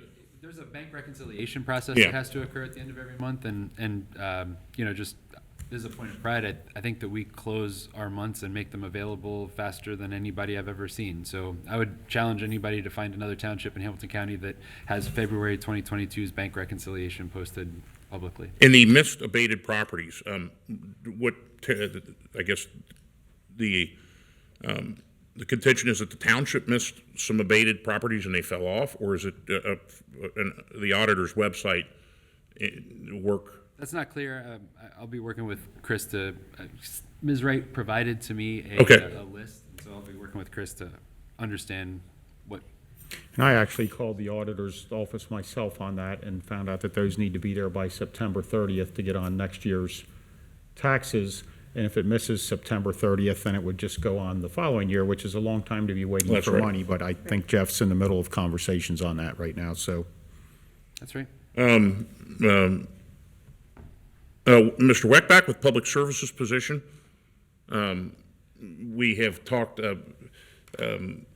I've talked to him about this, I've talked to you about this, and I think that we're going to forward different strategies. We're still have an open hiring for the Public Services position, but we may have to, I mean, it's been open for a while, we may have to move those things around. I don't know what discussions you've had with the other two about that. The 6 lights out since January, are we talking in here? Yeah. Okay. All right. Is there any that I missed that you had there? I don't think so. All right. Okay, the administrator report then. Thank you, sir. No problem. We were happy to welcome our communications officer in the past month, and I think that we've already seen some great earned media in the news. Channel 12, I believe, or Channel 9 picked up a development story talking about all the great development that's going on, and more recently than that, the story about Henry Boyd has just gone wild. I think over 26,000 folks have seen that story now that Channel 12 ran. So, you know, there's so many good things that are happening in this community and that story doesn't get told. Oftentimes, in fact, others tell our story, and then it's not our story. It's their story about us. The work that happens in this organization is incredible, and so I'm really looking forward to getting that word out, and I'm happy that Helen has joined us. Let's start the administrative reports with Chief Walls and the Fire Department. I actually have a niece in Florida who saw that story. No kidding. Yeah, because she follows what's going on up here. That's pretty So, cool. Yeah. yep. Chief, welcome. Good Good evening. evening, Board. Good evening to everyone in attendance. For March 2022, our incident activity, we had 806 EMS incidents. We had 148 fire incidents. We made 39 responses into the Springfield Township EMS contract area. We had no building fires. Our incident response time was 5 minutes and 41 seconds for arrival of the first unit. And our first unit on the scene, less than 6 minutes, was 62.87%. Questions? Fantastic. Thank you. Thank you for making yourself available very recently to resolve a alarm issue on a building. You sent over the right 2 guys and got it done real quick, so thank you. We got it worked out. Thank you. Thank you, Chief.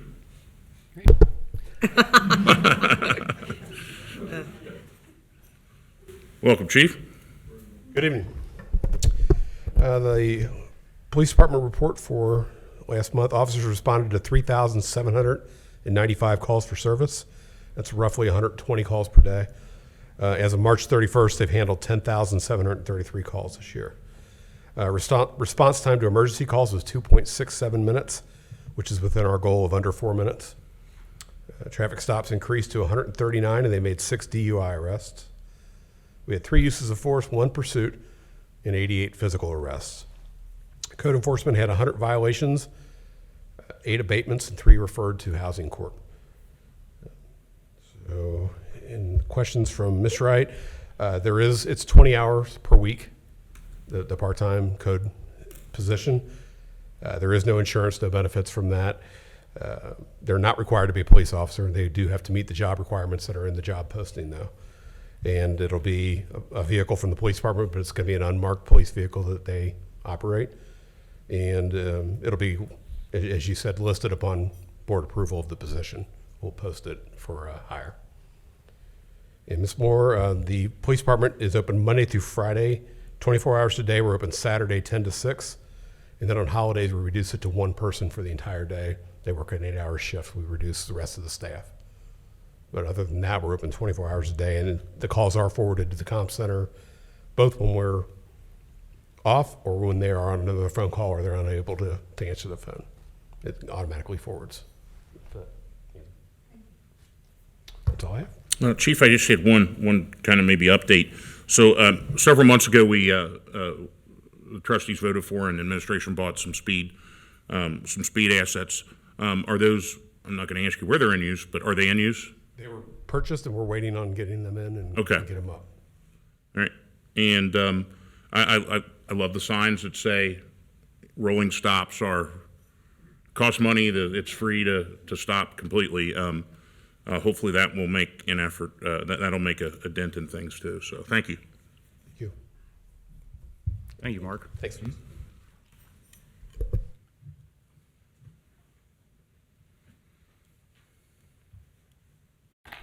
Actually, to build on that comment real quick, a joint effort between public services and police, we're actually testing if those actually have an effect or not. So hopefully at the end of a trial period, we'll know, do people actually stop more because that sign's there or not? All right, great. We'll have some data. Yeah, so that'll be neat. So speaking of data, we were at just under 50,000 visitors in our parks this month. A year ago, we were at 54. This early in the year, it's really dependent on weather. And March, we actually had a few snow events, which for the most part kept people out of the parks. Scrolling down, we've continued to see just sort of where a lot of the time gets spent in the public services department. So we've had a lot of time out on the road plowing and keeping the vehicles in tip-top shape. So as we move forward, we'll start to see more when it comes to potholes, street signs, all that fun stuff, and park maintenance will continue. Under our litter reporting, year to date, we're at about a third of where we were last year. So we're picking up a lot more litter than we had a year ago. A big part of that is our residents. So we actually dive in on the report. You can see who's volunteering, what groups they are, how often they've been out there, what they've been picking up. In my notes, I wrote down that year to date, we've had 24 bags of litter actually collected by our residents, which I think is really impressive, especially because these are the cold months when most people don't want to be out just kind of walking around picking up trash. So we appreciate everything that they're doing. Water is turned on in the parks at this point in the year, so that's exciting. So get out there and you can use our restrooms and start renting our shelters. So that'll be another big thing for us as the summer months progress. Our shelters are a hot commodity, so if you haven't made those summer plans yet, I encourage you to do so. And finally, I wanted to provide a brief update on gas aggregation. So at the last meeting, you all approved for the administrator to sign a gas aggregation contract at 56 cents or less. Unfortunately, that very next morning, rates had shot in the other direction. So we have not seen rates drop below 56 cents. So right now, we don't have a contract that the administrator would be able to sign. Moving forward, my recommendation would be to try to wait it out and see if, over the summer months, things that are going on across the globe tend to settle down, rates maybe come back down by the fall, and we can revisit it at that point. So just wanted to share that with the community as an update, share you all with an update on where that trended from the morning after we left the last meeting. And with that, if you guys have any questions, I'm happy to answer. We had discussed that with the gas, so thank you for staying on top of that. Colerain has had a marvelous benefit the last few years of having very low gas pricing, and I would agree that let's see what happens as the weather gets warmer, demand goes down, and I'm not hopeful for much at the federal level, but hopefully the market will correct itself. Yep, and just for clarification, 7% of our Duke bills for residents are gas related. And so what that will mean is in these summer months, residents will either have the option to go find their own supplier, which they're more than welcome to do, or they'll be able to just write it out on the Duke rate, which has been competitive, but will fluctuate month to month. Mr. Weckbach, if we get to that point where folks have to either, because we're still in the negotiation status of having to go to Duke or go find their own, I think I don't know if it's appropriate for a government agency to do this, but I feel like it's a complicated process that maybe we should provide some what to look for, what not to look for. Yep. Is that something that we can? Yeah, so Okay. Debbie and Glenna are very well versed. They're the two that typically answer the main lines when folks call with questions about aggregation. The biggest things that we advise folks to look for when they're signing these contracts are terms, whether or not there are penalties to leave, and whether or not the rate is locked in. Some of these folks have unfortunately taken advantage of some of our residents by locking them in on a super low introductory rate for say 3 months, and then it shoots up months 6 through 12, and they're locked in unless they pay a huge penalty. And unfortunately, I've taken a few calls too from individuals where there's nothing we can do because that's a contract at that point between them and that supplier. So this sounds kind of goofy, but rather than have the dry analysis of that, perhaps we can do some kind of, I don't know, video skit or something so that people understand and it hits home. Sure. I can't believe I just said that, but I think that it's a little bit easier to understand than the legalese sometimes involved. I just don't want, it seems like the people that get hit by those are the ones that can least afford it or on fixed incomes, and I certainly want to not make sure they don't get taken advantage of. Yes, and we always tell individuals that if someone's going door to door and knocking and asking to see their gas bills, don't show them that, because really all it takes is the account number to get you signed up, and to call 321 cops, because odds are they would need a transient vendor license to be in the neighborhoods doing that. And I've never seen one of these individuals that's out doing this door-to-door sales for aggregation that gets the transient vendor license. So, And Officer Boyd will go get them and tell them to leave. I don't know if it's Officer Boyd or someone else in the police I know in the department, past it has been a couple times. Yeah, they will act because we don't want them preying upon our citizens. Any others? Thank you, sir.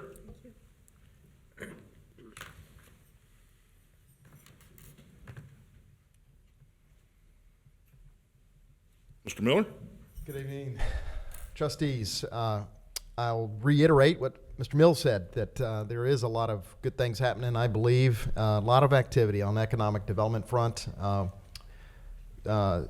Springsteen and I were able to attend some training recently on economic development, got some great ideas, and as I have mentioned a couple of times before to the three of you, in 2 weeks, on April 26th, we'll have a work session to update our comprehensive plan to see if you have ideas that you want to incorporate into that on the economic development plan for the township, and what a comprehensive plan looks like and what is strategic and where you want to go. So we want to make sure that we're enacting those policies. And I would say as well, just we continue to get a lot of traffic in our zoning department for permitting. As Mr. Mills mentioned, the story on a number of residential developments that are under construction right now. Housing boom going on in Colerain. It is very good news. 2 neighborhoods, of course, for growth spec. We had a plan that was recently provided to us by a consultant, had just generating a lot of excitement and enthusiasm for what they can do to better have a community that they love and that can grow in. Same thing with Northbrook. So there's a lot going on, and I'm excited about it and look forward to being with you in 2 weeks and discussing where you want to go. Thank you, sir. Excellent. That concludes your administrative reports. All right, we move on to trustee reports. I'll go first, and if you want. A couple updates. So on March 16th, we had the first Hamilton County Solid Waste Board meeting. It happens every 2 months. Every 2 months they have a meeting. Colerain Township got a grant for a pilot program for compost in 400 homes. Not something that really I'm going to run out and do. However, there is a demand for it. I think the bigger takeaway, and I haven't had a chance to, Mr. Mills and I talked about this briefly, but I guess I talked to the Hamilton County Prosecutor's Office and Hamilton County Sheriff. There's been kind of a change, or I guess somehow it's been interpreted differently at the courts with regard to cameras when it comes to trash. So I guess my ask would be, if we get the support of at least one other trustee, is to buy a number of these cameras and start testing this out and seeing. And when I talked to Cincinnati, there's some pretty incredible technology, which I'm sure is really expensive. I don't know if I want to go that far, but we can. I guess the courts have been more positive about the use of cameras. Is that kind of? I know that I asked you to check into that. And yep. And Chief and I have not had that conversation yet, but that'd probably be a conversation between Scott and Chief. Okay. Just to, or the prosecutor's office. Yeah, and that's what it's. I guess there's been some movement in that. Inflation, 8.5% year over year. So just a warning to people out there. That's really high. That's the highest since. In your lifetime. Well, born in 1969. I've had some Carter years in me. Yeah. Now you got it 2.0. Yeah. On March 31st, I was honored to have a meeting with Lieutenant Governor John Husted and a number of other, 5 or 6 other trustees to talk about some of the issues facing townships and economic development. I'm not going to spill the beans on economic development. Mr. Miller and I can talk about that, but I've got a lot of, from the Lieutenant Governor, of a lot of interesting information, things happening on the state level that I feel that the township is kind of well positioned to take advantage of. For Mr. Mills, I'm sure he'll like this. There was discussion of at least, so now that the Ohio financial picture is improved, taxes are at Ohio state taxes are at its lowest point since the advent of Ohio state taxes, but there is some openness by the current administration to bringing back part of the government fund that was slashed by our friend Kasich. I always forget that name. I don't know why. So that's, I think, good news. That and there was a push from people. Hey, you cut a lot of money from us, and we need it. We needed it. It kind of left us holding a bag. I mentioned to Ms. Moore that the gift policy. So I've thought about this pretty significantly, and I think the gift policy, I perceive it as for employees that are retiring. I don't think that happens on a very frequent basis, so I don't think it would be out of line to maybe have the trustees vote on gifts at that point. And that the policy is that if you don't like it, it goes through us. We voted yes. If you like it, it goes through us. We voted yes. I would imagine that those are low dollar amounts, and it's something that's well planned. We're not going to have somebody retire tomorrow and then have to have somebody go out and get a gift. So that it would be then part of the public record, and the trustees would be voting on it. And it won't be a consent. It'll be a special carve-out. And I don't know if that's something the other trustees are interested in or something that Mr. Mills feels can be workable. But in that case, it's all transparent. It's not part of any kind of budget within a budget within a budget. And when you're talking $45 million, it's oftentimes hard to find where that is, but it'll be voted on by the trustees. My question for Mr. Mills, the old P&G building, how much are we using that?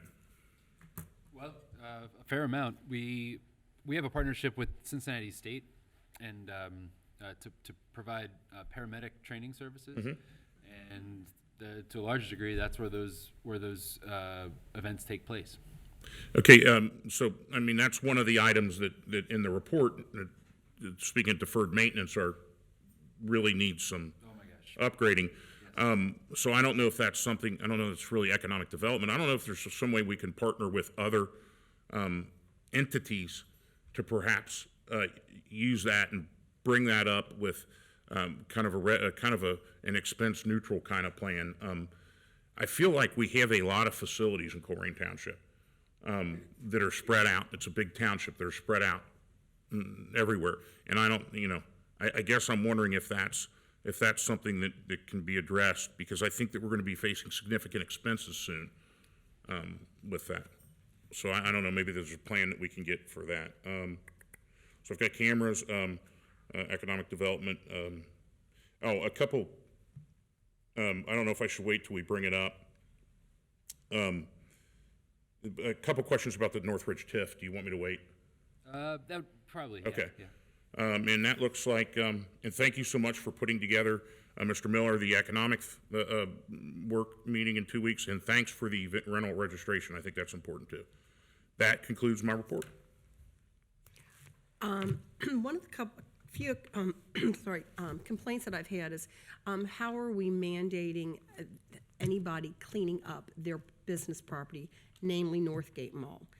What are we doing to force these people to start cleaning up their businesses? So I just wanted to have that addressed, how we do that. And the other thing is the Summer Events Committee. We are asking a lot of businesses for donations for this year's fireworks. So if anybody has any extra money they'd like to give and sponsor our fireworks, it would be wonderful. Yep. So the answer to the commercial businesses, they, when I see a lot of trash, it's right by the wall there, and my understanding is that's in the right of way. So that's trash that we end up sending folks out to pick up a lot. But trash on commercial businesses are handled the exact same way as trash on residential properties. So we have to go tag it to give them a notice with notice of violation, come back 7 days later, and then put it on a trustee resolution. That, for example, is the process that we're going through right now with Kroger. I was just over the hole in front of behind Longhorn. There was blowing everywhere, and Yep. then all of a sudden, you start getting these emails, and how are we enforcing that? So just let the residents know to call us. And Yeah, call us, or if you can use your phone, Colerain.org, you can do service request, hit service request, and enter it in there, or you can just call us anytime, leave a message, or tell Debbie or Glenna, whoever answers the phone. good. Thank you. Mr. Unger. Speaking of fuel cost, I've have cars and I fill them up with gasoline, and it is eating people alive. I can't imagine what it's doing to our township when fuel's up. And it's not something that's happened since February 24th. It's something that's happened in the last 2 years. Fuel prices have pretty much doubled.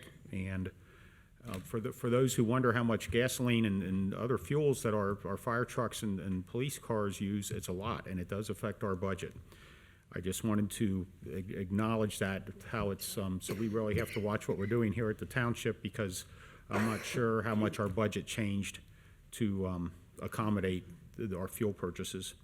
I've always given out my phone number, 513-404-3057, and I got a call last July from a lady over in the Burnside subdivision back on Breezy Way, and it's been a very long, drawn-out process. We did contact the out-of-state owners and got the squatters out of the house, and working together with our police and code enforcement, we've made some pretty major progress there in the past week, and boy, I hope they got that stuff out of the yard today. There was a pretty big set out last week, or I think we were over there Thursday with the bailiff, and I actually got to talk to the head bailiff from the county who does such things, and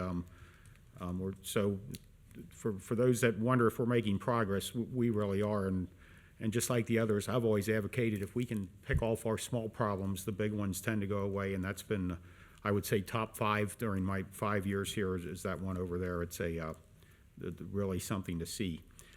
As far as the amount of work that we assign Mr. Mills to do, and I point this out at meetings, so I don't mean to be redundant, but the three of us, I have not seen Kathy or Matt since March 8th meeting.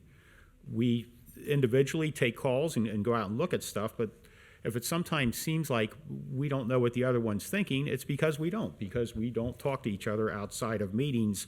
And I wouldn't want people to think by watching this that, wow, the trustees, are letting Mr. Mills run the place. Well, he's the one who's here every day, and he does communicate with me whenever I need to talk to him, and I guess with the other two as well, but he is our day-to-day operations person, and you know, hi Matt, hi Kathy, haven't seen you in a month. So just so people know, we don't meet outside of these meetings.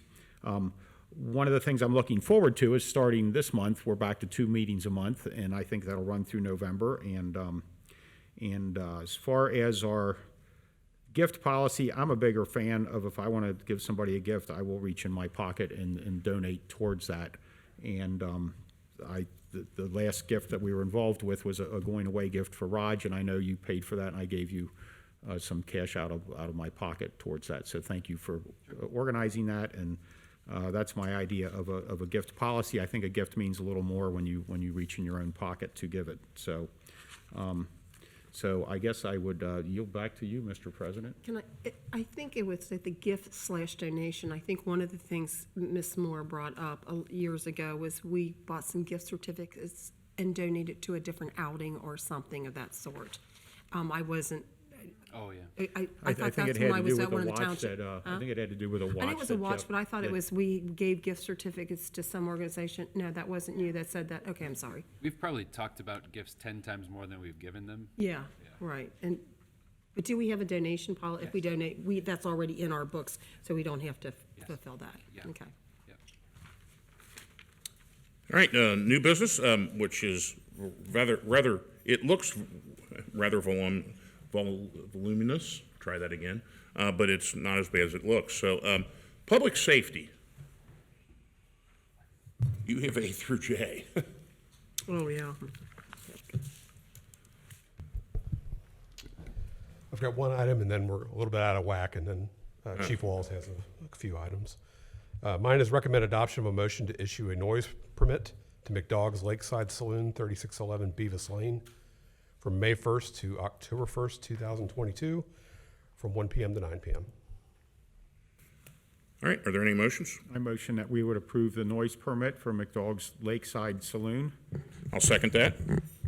And I've got a question. It says on here that there's an event on May 1st from 1 to 10. We contacted them on that, and we told them they could either move the start time back or forward. They elected to move it back to 1 o'clock because they... So it's from 1 until... It's 1 to 9. Okay.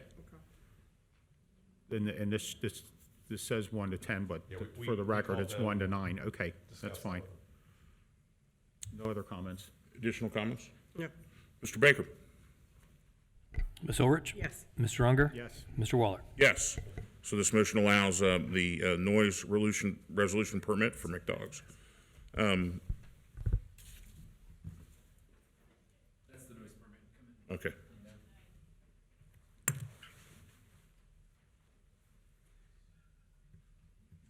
Chief? I knew he'd get me back. Good evening once again. We have a motion to authorize the Township Administrator to execute a client services agreement with Medi-Account Management Incorporated. That's $98,000 per year for a 4-year term. In terms of how that's derived, in essence, we generate approximately $1.5 million a year in EMS billing, times 0.065 is $98,000 roughly. So we'll remain at that 6.5%, or have remained at that 6.5% since 2017, so that'll continue for the next 4 years, and we recommend adoption of the motion. Any motions at this point? Let me wait till this comes up on the screen here. So I have a motion to authorize the Township Administrator to execute a client service agreement with Medi-Account Management.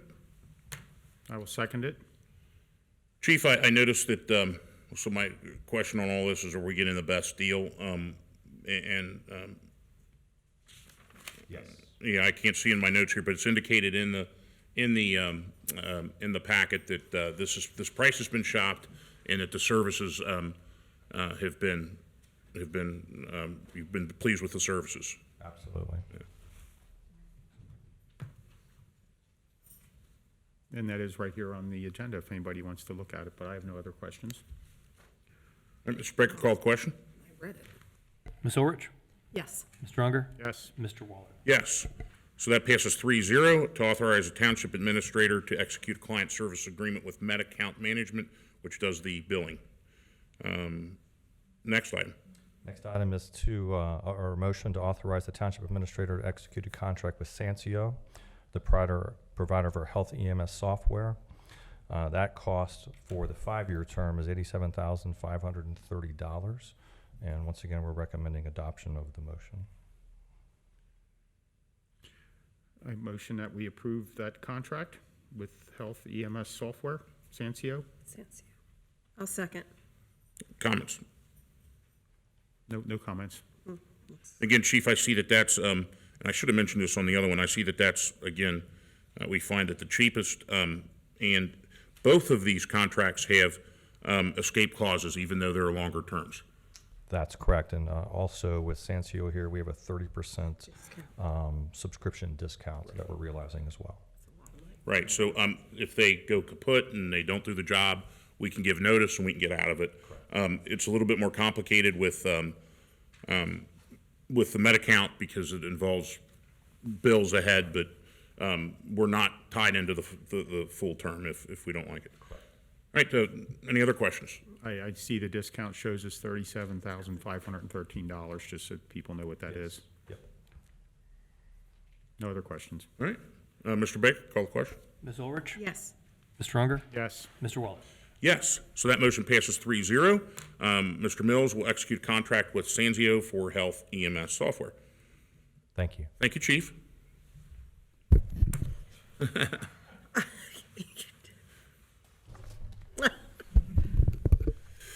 All right. Welcome back, Chief. Back to me. Next item is recommend adoption of a resolution allowing for the removal of uncontrolled vegetation and/or refuse at the following properties: 8078 Colerain Avenue, parcel 510-0071-22300; 2631 Galbraith, parcel number 510-0270-0086-00; 9630 Gibraltar, parcel 510-0052-0093-00; 11941 Hamilton Avenue, parcel 510-0011-0008-00; 2378 Lincoln, parcel 510-0031-0515-00; 9936 Lorelinda, parcel 510-0112-0206-00; 8210 Pippin, parcel 510-0063-0385-00; and 12096 Spalding, 510-0011-0169-00; finally 3671 Vernier, parcel 510-0101-0268-00. I'd motion we approve the resolution declaring nuisance and ordering abatement at the properties as read by Chief Denny. I second. Any discussion? No. Ms. Orts, any discussion? No. Okay. Mr. Baker? Ms. Ulrich? Yes. Mr. Unger? Yes. Mr. Waller? Yes. So that resolution declares those properties nuisance and orders abatement. Next item, Chief, you're here for a while, so grab a Snicker. Recommend adoption of a motion to declare and order abatement of the junk motor vehicles at the following property: 3475 Rocker Drive. It's a 2001 silver Honda Accord, Ohio license FEH 5480. Right. Any motions? I motion that we approve the abatement of the vehicle located at 3475 Rocker Drive. I'll second. Discussion? No. I will say, and this applies to all of them, keep up the good work. Thank you. Mr. Baker? Ms. Ulrich? Yes. Mr. Unger? Yes. Mr. Waller? Yes. Recommend adoption of a motion to declare and order abatement of the junk motor vehicle at the following property: 4151 Pool Road. It's an unknown year blue Honda Civic, Ohio license plate GSP 4499. I motion that we approve the resolution declaring the vehicle located at 4151 Pool Road as a junk vehicle. I'll second. Discussion? None. Mr. Baker? Ms. Ulrich? Yes. Mr. Unger? Yes. Mr. Waller? Yes. So that resolution declares a junk and motor vehicle as indicated. Next item, recommend adoption of a motion to declare and order abatement of the junk motor vehicle at the following property. 10,865 Penarth. It's a 2005 gray Honda Pilot, Ohio license GZE 1071. I motion that we approve the resolution declaring the vehicle located at 10865 Penarth Drive as a junk motor vehicle. I'll second. Discussion? None. Mr. Baker? Ms. Ulrich? Yes. Mr. Unger? Yes. Mr. Waller? Yes, that passes 3-0 and declares that a junk motor vehicle at that address. Chief? Recommend adoption of a motion to dispose of township vehicles and equipment valued at greater than $2,500. There are 4 2016 Ford Interceptor sedans, a Nissan Altima, and a GMC Terrain. These are police vehicles that have outlived their usefulness to us, and we are going to use them to help us obtain new cars at a cheaper price. We're going to get about $43,500 for these vehicles. Did you say 4 or 6? There are 4 Ford Interceptors. And a then Nissan and a GMC, okay. Total 6 vehicles. I motion that we approve the resolution to dispose by public sale of these 6 vehicles that are valued at greater than $2,500. I'll second. Discussion? None. Mr. Baker? Ms. Ulrich? Yes. Mr. Unger? Yes. Mr. Waller? Yes. Recommend adoption of a motion to permit a township administrator to sign an agreement with rotation wrecker companies. This is a new agreement. We've had an existing agreement for a number of years with the rotation wreckers that we have. It calls for certain fees to be charged and only allows for certain fees to be charged. We had to have some alterations to this. There are some rules governing towing vehicles off of private property that needs to be into this contract. The rates are different than what we charge for a criminal tow on the street. So we wanted to make sure that was in there, and we also increased some of the criminal tow fees. I motion we approve would it be the agreement addendum for the towing contract? It's a permission to allow the township administrator to sign the agreement addendum.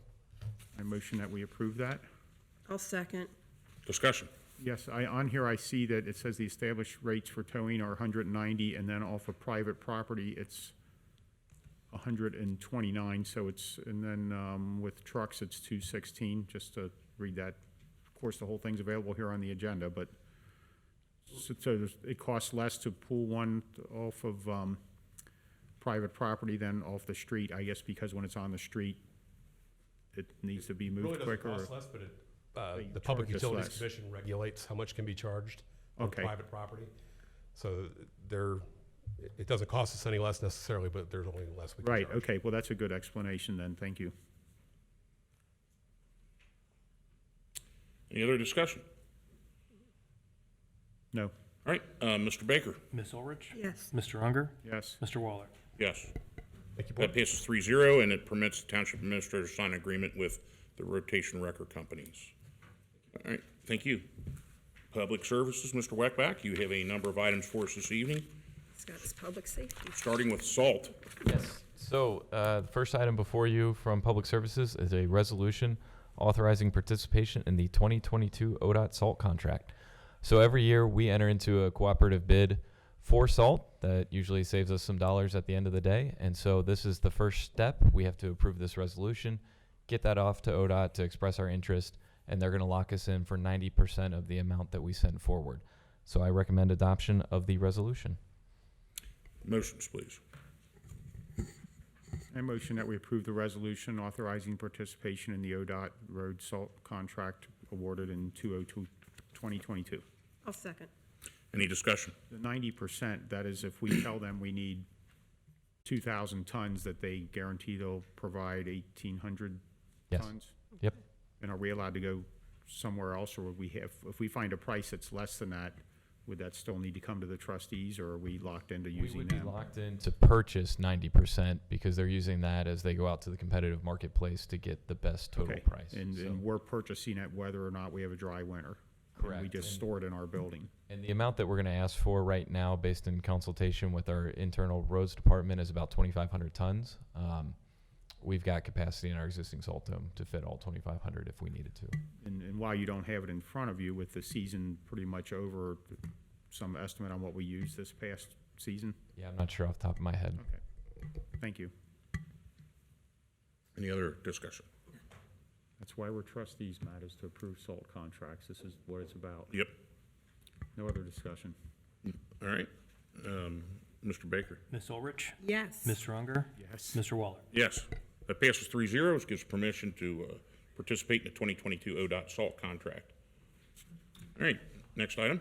Next item is a motion appointing Matt Wallert as the Colerain Township designated representative to the Hamilton County Stormwater District, and myself, Jeff Weckbach, as the secondary contact. So, the Hamilton County Stormwater District formally requests that we appoint a representative and a secondary contact for their communications.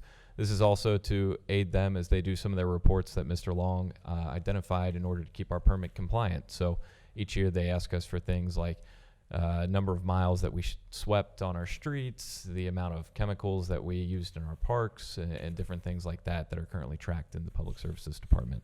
And I will recommend adoption of the motion. I motion that we appoint Matt Wallert as the Colerain Township designated representative and Jeff Weckbach as a secondary contact to the Hamilton County Stormwater District. I'll second that, and I thank you both for doing it. Discussion. None from me. And I will abstain just because it's me. It's my vote. Yeah. Mr. Baker? Ms. Ulrich? Yes. Mr. Unger? Yes. Mr. Waller? Abstain. That passes 2-0, which makes Mr. Weckbach and myself, the representative, Mr. Weckbach, the secondary contact. All right. Thank you, Board. The next item is a motion directing the Township Administrator to sign the 2023 Stormwater District Level of Service and Estimated Service Fee form. So there was a presentation earlier tonight that really detailed what the Stormwater District does. This is a fee that is assessed to the property taxes of each parcel holder in, not in Hamilton County, but in the townships in Hamilton County, which includes Colerain Township. Last year, if you all recall, the board opted to not instruct the administrator to move forward with signing this document. So staff seeks direction from the board on how you would like us to approach that this year. And just to be clear, so each year we send about $500,000 down to the Stormwater District, and they handle compliance.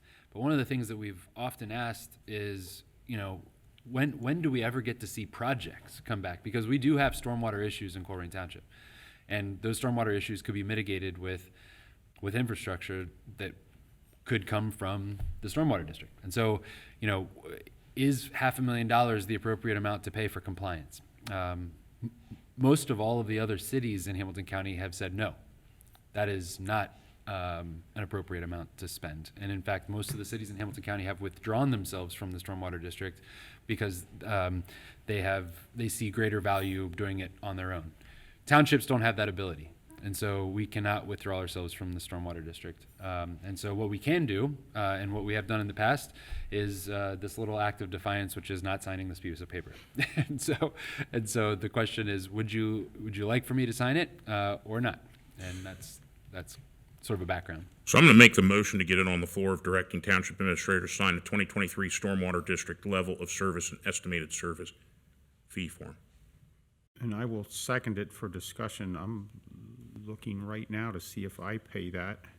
And it shows as stormwater, it shows a 0. So it's not being assessed against my property in Colerain Township, and that's because we didn't approve it last year. No, it is being assessed. I wonder why it shows a 0 on here then. I don't know. Perhaps you're more defiant than we are. So it's Public Works Service Fee 0. I'm on the public sewer, but this is stormwater. Stormwater is a 0 also. So I'll just sit up here and shut up. All right, I'll let Mr. Long know tomorrow. So my intentions on this are, I had a discussion with Lieutenant Governor on this because I feel that it's, inappropriate that cities can withdraw and that townships cannot. And I had also a discussion with the Ohio Township Association, Mr. Girth, who's taken a new board position on that. And this is something that the townships, the township administrators, the township trustees are very, very interested in, perhaps some reform in this particular rule. Like Mr. Mills says, it doesn't really matter, I guess, if we defy or not defy. At this point, I'm happy to be on the board to try to work from the inside to kind of reform things. So while last year I actually motioned to not sign it in an act of defiance, I am going to vote yes on it, signing it now, because is kind of a notion of goodwill at joining the board, saying, all right, let's try to work out some of these issues and come up with a solution. And oh, by the way, let's also work with the OTA to make this a non-obligation for townships. So that's what my position is, which is sort of complicated, but that would be why. I don't know why it's not showing up on my bill. I mean, I'm happy to pay the $15.14. I don't want anything for free, but I clearly don't see it on here under assessments for stormwater, so. Do what? Either do your neighbors. Do you, not to go to the floor, but do you not pay the stormwater? Apple on your street, the neighbors don't pay it. I see what my first item of agenda is on the board. Bastard. For the record, Mr. Unger just called me a name under his breath. No, I mean, if we should be paying that, I clearly don't see it on here. So, what's your address? Let's see if I'm not telling. I'll see if yours is on there. I'm probably paying yours. No, it's interesting. I have no objection to paying for the services. I don't want free stuff, but I don't know why it's not on there. Maybe it hasn't been.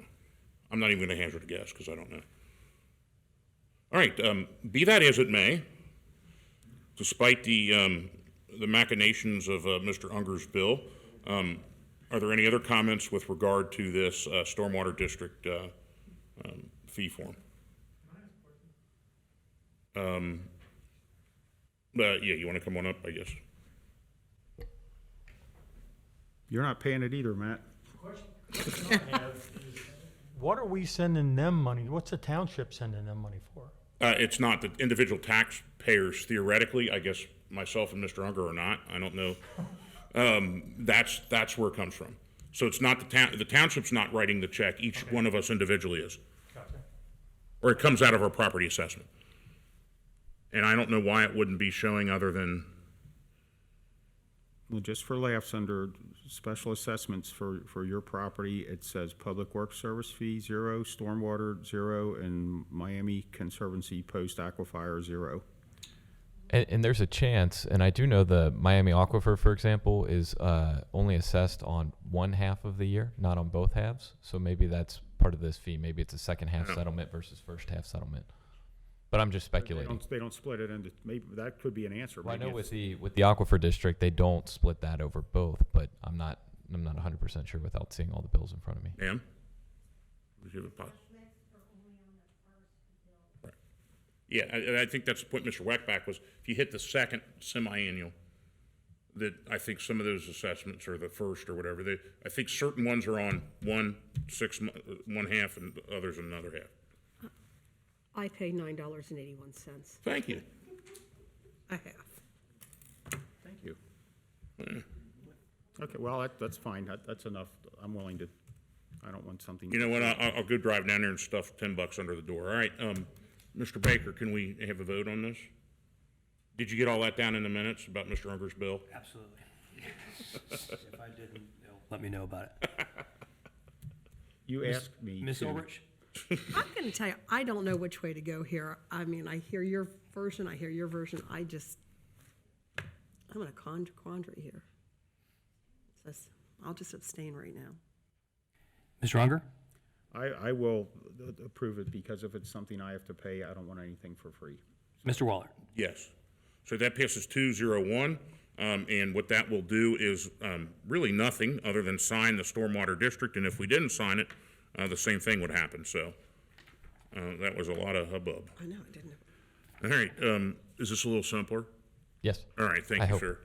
So next item before you is a resolution accepting a portion of Prechtel Road as a township road. So as you all know from prior roads that come before you all for acceptance, the Hamilton County engineer, as our official engineer for the township, will inspect roadways. They'll make recommendations to us when they feel we should accept roads. and that is what they've decided on the cul-de-sac at the end of Prechtel Road. So in investigating this piece of roadway, there are a few areas that do need some repair. There's at least one large spot, which I'm sure you're aware of if you drove over it, that needs some full depth replacement. There's some joint issues. There is a bond that currently exists that they're going to be able to call, which would generate $9,000 that would come to the township to help offset the cost of those repairs. Speaking to our folks in-house, doing that in-house, that would cover at least the cost of the materials, not necessarily all of our time to do that work, but just given this as in the past, we can say no, but the county can still accept on our behalf. So bringing this to the floor to seek guidance from you all on how you would like to approach this resolution. Should we motion to get it on the floor before Sure. we discuss it? So I'll motion to approve it to get it onto the floor for discussion. And I'll second that. I went out and looked at it Friday, and if you look at the pavement, it's undulating, meaning it rolls up and down, and once again, it's a story where it's something I don't particularly care to have. It's a pavement that is in need of a lot of repair. It doesn't need to be milled and paved. It needs to be dug out and based in with some gravel and asphalt put on top of it. I don't know that $9,000 or $10,000 is going to cover that. If we do not approve this, does that mean they're going to withhold the $9,000, or is there a way we can do this contingent on when we get the check, we'll approve it, or how would that work? You know, I haven't asked that question, so we could always not approve it, ask the question, and they may just decide that they're going to accept it anyway. As our engineer, the question is really going to be, are they then going to still move forward with pulling that bond on our behalf and sending a check to us? If they were to not, I would imagine that that bond would then just go away, or there may be some, I don't know if there's recourse for us to pull that bond if it's existing on that roadway. The road there is 21 years old, so. Yeah, it's been that way for a long time. Yep. And I don't understand why it's taken 21 years to come to us. That is a good question. I know that it's been brought up at different points by residents of that neighborhood. I know as far back as 2020 they had asked, and no action was taken. In 21 they asked, no action was taken, and in 22 they asked, and the engineer has said that they are ready to accept this on our behalf. And to those nice folks that live there and do pay property taxes and expect that their roads would be repaired, when we have, what did we just approve, 115 lane miles of township roads? Correct. And that does not move that to the top of the list because we just accepted it. There's other streets that have been waiting a very long time to have their spot for their year to get repaired or replaced. And I don't know where we're going to insert that on the list. Knowing that they're going to dump it on us anyway, and with the hope of getting some funding to repair that cul-de-sac, I will support this. But just to those residents that are watching, I'd love to come out and fix it right away. We just have a lot of other streets that are in line ahead of a street that at this moment is not ours. So, and I hate to say that, but we just don't, I go to these places, I talk to these folks, they want their street fixed, and they've been waiting for years and years, and I can't just move something to the top of the list. In addition, that's kind of a cul-de-sac, and there's school buses and trash trucks that are heavy, and when you turn those into a radius, the weight shifts on them, and it's cul-de-sacs are especially susceptible to damage from heavy vehicles. And then there's the country club there that gets delivery trucks, and when I was out there Friday, there were 75 cars in the lot, so it's got a lot of wheel passes, a lot of truck traffic, and it's not something we're going to run out and fix right away. If the bond comes, I'd be fine spending up to the amount of the check that we get fixing it, but until that time, it's way down on the list. So, Any other discussion? No, I agree with Mr. Unger on that one. Yeah, as do I. Mr. Baker? so when the check comes is when it'll get fixed. Otherwise, it's way down on the list. Okay. So, Ms. Ulrich, Yes. Mr. Unger, yes. Mr. Waller. Yes. All right, so that resolution accepts Prechtel Road as a township road. We will pull the bond and use that for the repairs. All right, so the next item is a motion authorizing food truck rentals at Clippert Park. So as the township continues to explore things such as public-private partnerships, which exist, public-private partnerships, not to sound a little tautological here, but it's when the public entity, Colerain Township, contracts with a private entity So in this case, it'd be a food truck vendor to provide an additional amenity, and in so they reap some rewards, we reap some rewards. In theory, all the parties win. Public then has that additional amenity in place. As we were exploring through the Facility Master Plan, and as we continue to evaluate ways where we might have some opportunities for revenue generation, there's actually a spot in Clippard Park, just south of the Dew Hill entrance, I believe, where there's 8 to 10 parking spaces within, they're within a very, very minor walk of the large dumpster there. In looking at that and discussing with a few other communities that do allow for food trucks in their parks, this seemed like a unique opportunity for us. And so we wanted to bring this before you all for some additional conversation. $100 a day seems to be the going rate that a lot of communities are charging. Based on some of the questions that we had in Citizens Address, the expectation would be that the food truck would be self-sufficient, so there wouldn't need to be electric hookup. That tends to be how it works for our summer events at 4th of July, as well as other opportunities. We would be asking them to be responsible for the actual pickup of 2 trash cans that would be placed near the location. So the expectation would be that while some of the trash will wind up in other cans throughout the park, that most of it would wind up there. On the bright side, we currently do have parks employees that go into all of our parks on Saturdays and Sundays to make sure that all the trash receptacles are clean and that litter is picked up so the park is nice. That's an amenity that we know we have to do in order to get our shelters rented. Hours was a question. The hours would be dawn to dusk. I would imagine that these vendors would learn within the first little while when they have the opportunity to make profit. So they probably wouldn't be there at 8 a.m. in the morning, but the park closes when it's dark out, and that's where then we would have, if we needed to enforce something, I believe that's where we would have to partner with the police for that. And then the last question was around how much would go to the Summer Events Committee. Well, my understanding of the way that we've adopted the donation policy is that these dollars would first come to the township, and the Summer Events Committee would come forward at whatever point they decided to then request of the Board of Trustees through the donation policy for you all to donate to the Summer Events Committee. So that, as we're thinking through the logic of how these dollars would flow, the $100 a day would be collected by the township as sort of the fee for allowing them to be in the space. Summer Events Committee, as our partner, we would allow them to actually coordinate the food trucks to be there. And then when they are ready to make an ask, they could come before the board and ask for all those dollars, a portion of those dollars, or none of those dollars. And that's where you as the board would be able to decide how you would like to approach that. And so with that, I will recommend adoption of the motion. I motion that we adopt the motion authorizing food truck rentals at Clippard Park. And I'll second that to get to the floor, and I know that we have some comments. Back on, I'm looking how you mentioned the 4th of July fireworks. We had 2 or 3, I'm keeping you up. We had 2 or 3 no-shows for 4th of July. If you remember, we had and how we're going to correct that this year remains to be seen, but the $100 a day, we need that paid at least the day before they don't show up or do show up. Because if we're only going to let so many and then somebody says, I'll do it and I'll pay you at the end of the week, well, that's not going to work, so. And it was, some of the residents asked for this, correct? Yeah, so in, talking with different folks in Northbrook, they see the real opportunity to add some of that vibrancy to that amenity that is there.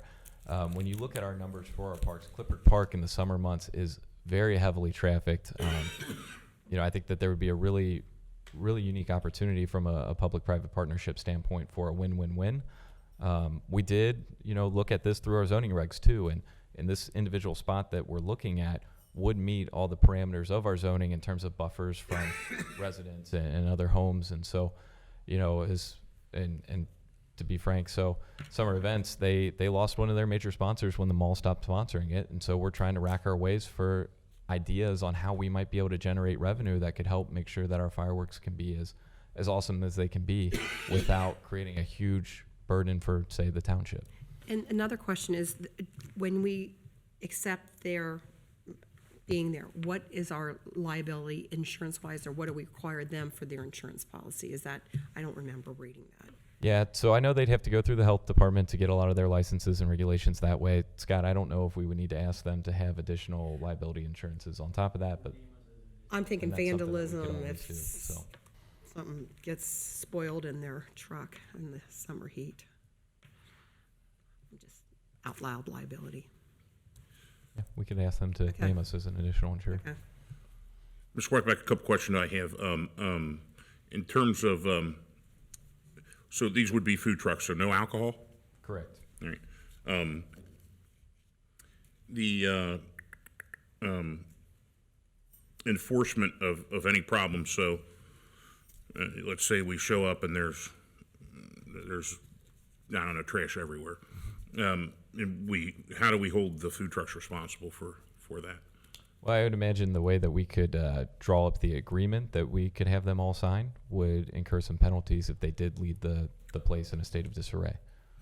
And I have just, I think this is probably a stupid question, but I've always wondered this with food trucks. What's the difference between a food truck and an ice cream truck? Does an ice cream truck need to have permission? I mean, because you see those in parks all the time. They don't.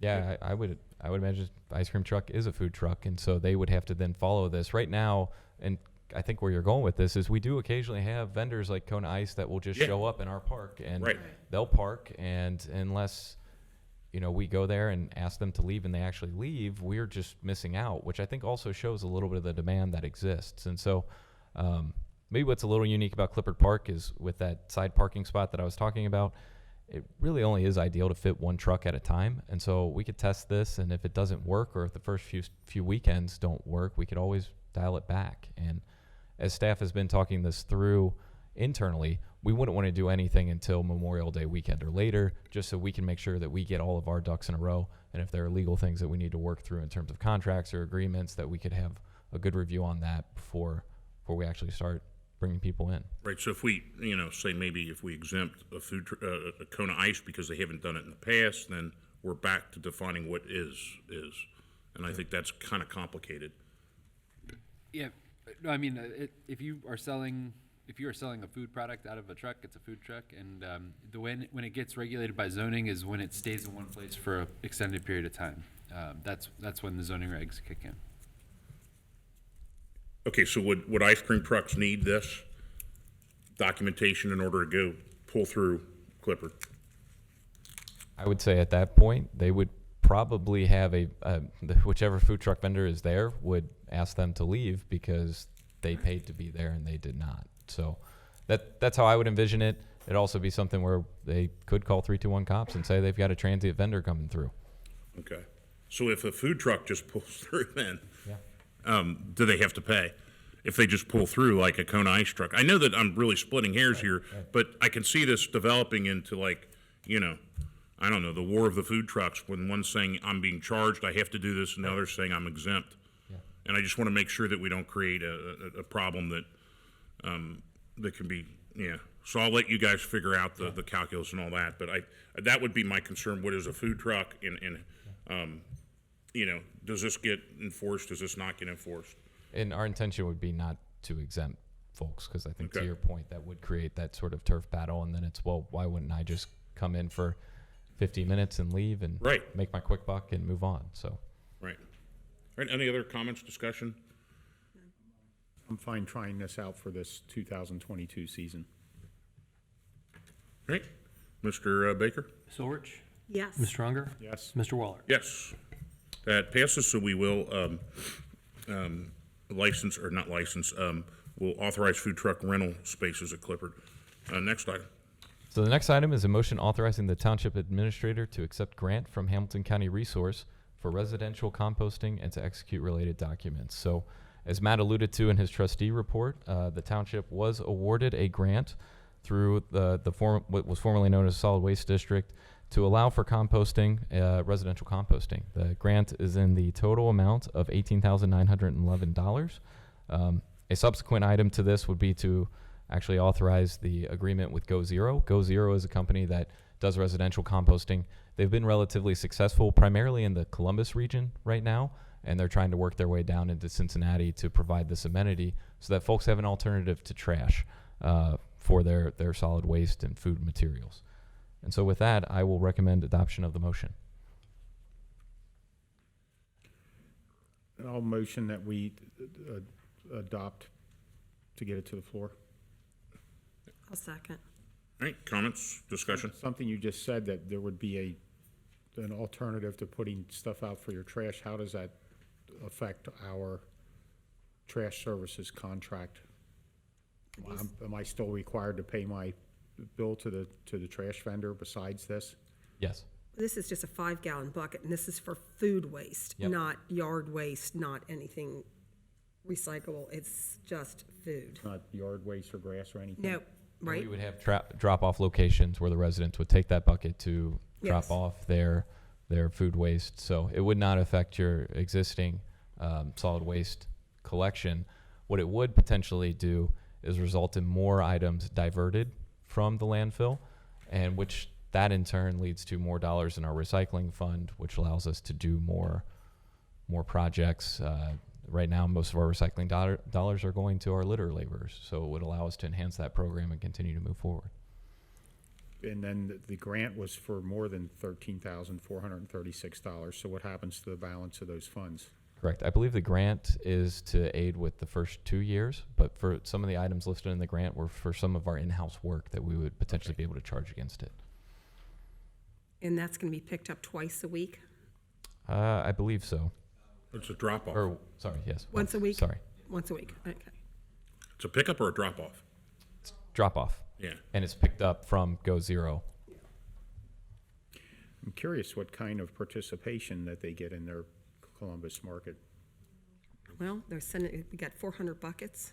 Mm-hmm. Is that what the estimate? Yeah, a few of the communities that when they started at the same size we were, and they've already exceeded that, and they're Okay. doubled and tripled. And so each community is different, and so a big piece of this is going to be how we get the word out and how we make sure that people know where these are, how to use them, as well as just what can and cannot go in. So, and the beauty of this being a grant is if it doesn't work out, we don't have to continue doing the service. So I think this is an opportunity too to involve interest groups like Sierra Club and stuff to get that membership out to the membership list. And this is something that not on my radar at all when it comes to this composting. But anything we can do to reduce the footprint, the items that go up Colerain Avenue, I think is a significant win. And historically, Colerain has shown through the data and the statistics that if you provide a means like recycling, the numbers go way up, and that's I think important too.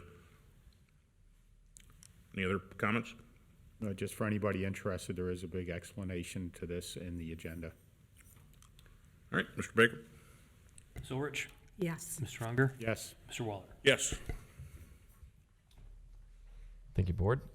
The next. So that authorizes the township to have the 1 year to accept the grant from Hamilton County Resource for Residential Composting. Sorry. And the next item, which goes right in hand with that, is a motion authorizing the township administrator to execute a 1 year agreement with Go Zero for residential composting services in the amount of $13,436.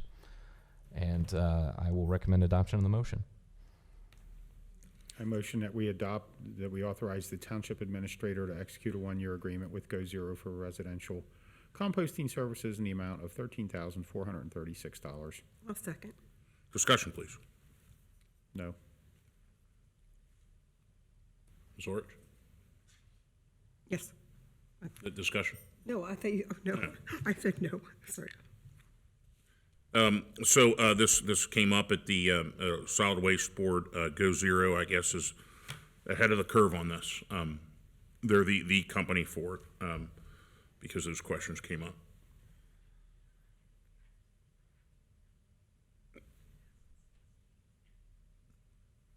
Any other comments? None. All right. Ms. Baker? Ulrich? Yes. Ms. Stronger? Yes. Mr. Waller? Yeah, that passes 3-0, so we'll execute a 1 year agreement with Go Zero for residential composting services. Mr. Weckbach, final. Yes, the final item for public services is a motion to issue an RFP for rooftop solar at 4300 Springdale Road. So at the March 8th trustee meeting, we had a discussion on what solar is, how it works, and where we saw some potentials as staff in conjunction with analysis provided throughout the Facility Master Plan.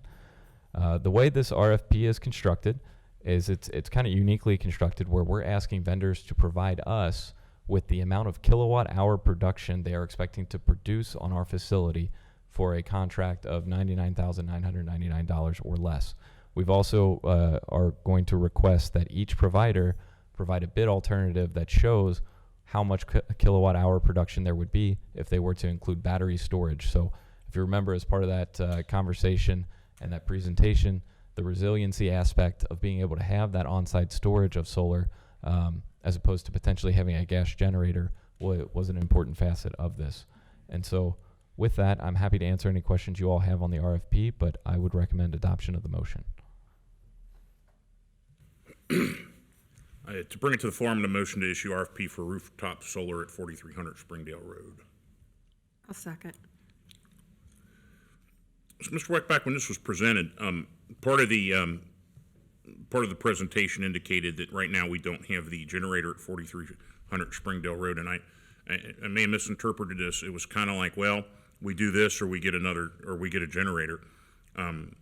Why is there not a third of we just keep things the way they are? No, we could always do that. Okay. So the reason that we're recommending doing something is right now we do not have any spaces that could service under the EMA plan as a mass disaster shelter, a warming shelter, a cooling shelter. So if that need were to arise, technically speaking, it could limit FEMA dollars that could be available to us because that's not designated as one of those spaces. So none of the buildings that we have in our wide portfolio are compliant for that? Correct. That space over there is certainly the one that could be set up to be that mass shelter because of the size of the halls as they currently exist, but there's no backup generator, and for that reason they won't What about this location? I think the difficulty with this location is the layout, and so being able to envision a space where you could provide care to a number of residents, set up bunks and beds and all the other amenities that you might need would be difficult. And does Northwest Local School District have compliant buildings at all? I don't know that they do or don't. That question hasn't been brought up with EMA, and that would be outside of our scope, and so they would certainly be able to try to set up a facility if they wanted to. So I think one of the frustrations from taxpayers might be that if they're paying school tax dollars that are in fact making something compliant, while at the same time paying property tax dollars that are doing duplication of efforts. Okay, all right. Yeah. I'd just add, outside of the resiliency piece to this is the fact that we will be using electricity for the foreseeable future, and this does have a payback period on it for producing that electricity. So we would not be buying that from the grid, we would be producing it, and over the course of the payback period, we would be basically paying ourselves instead of Duke, and then we would be getting that electricity for free. So it has that double benefit of being fiscally smart and resilient. So one of the concerns one of the citizens brought up are the disposableness of these batteries and the impact on the environment. When we research these companies that are bringing their bids forward, is there any way to research how they dispose of and how it, you're saying, okay. Okay. I mean, disposal of the battery would be incumbent on the individual property owner, so. Okay, so it's on us then? Right. Okay. Okay. When we discussed this back in March, I had contacted numerous commercial facilities up and down Colerain Avenue, and I wasn't able to find any at this time that had incorporated this type of solar into their operations. If we need to make that building compliant so that it can serve as under our emergency plan, I believe it needs a generator, which is what I said back in March, and to me, a generator is a reliable power source, you know, when you need to heat up a building and have power to it. And solar is an intermittent power source for such things. So that would be my comment. I see Bruce pointing at the ceiling. The Lord is on our side, Bruce. You pointing to the Lord, he's on our side on this. That'd be up to the president. Sure, we've done it twice already, so.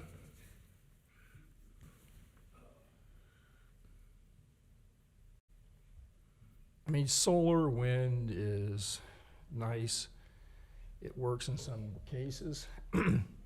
My further research, and I think I talked about this in March, the battery recycling really doesn't exist.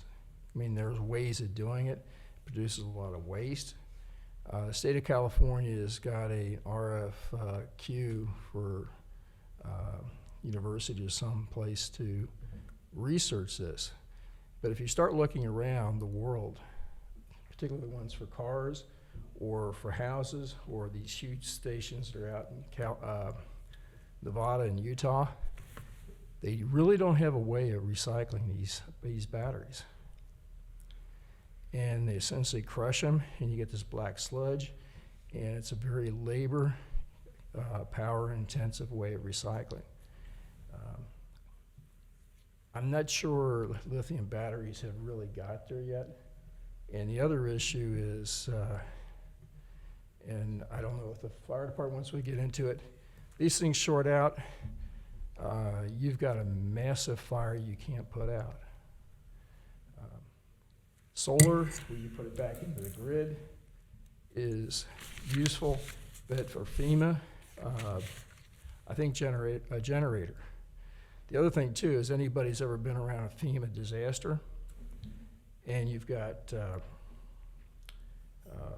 communities set up with bunks and whatever, you've got a lot of stuff to think about as far as hygiene, policing, and so forth.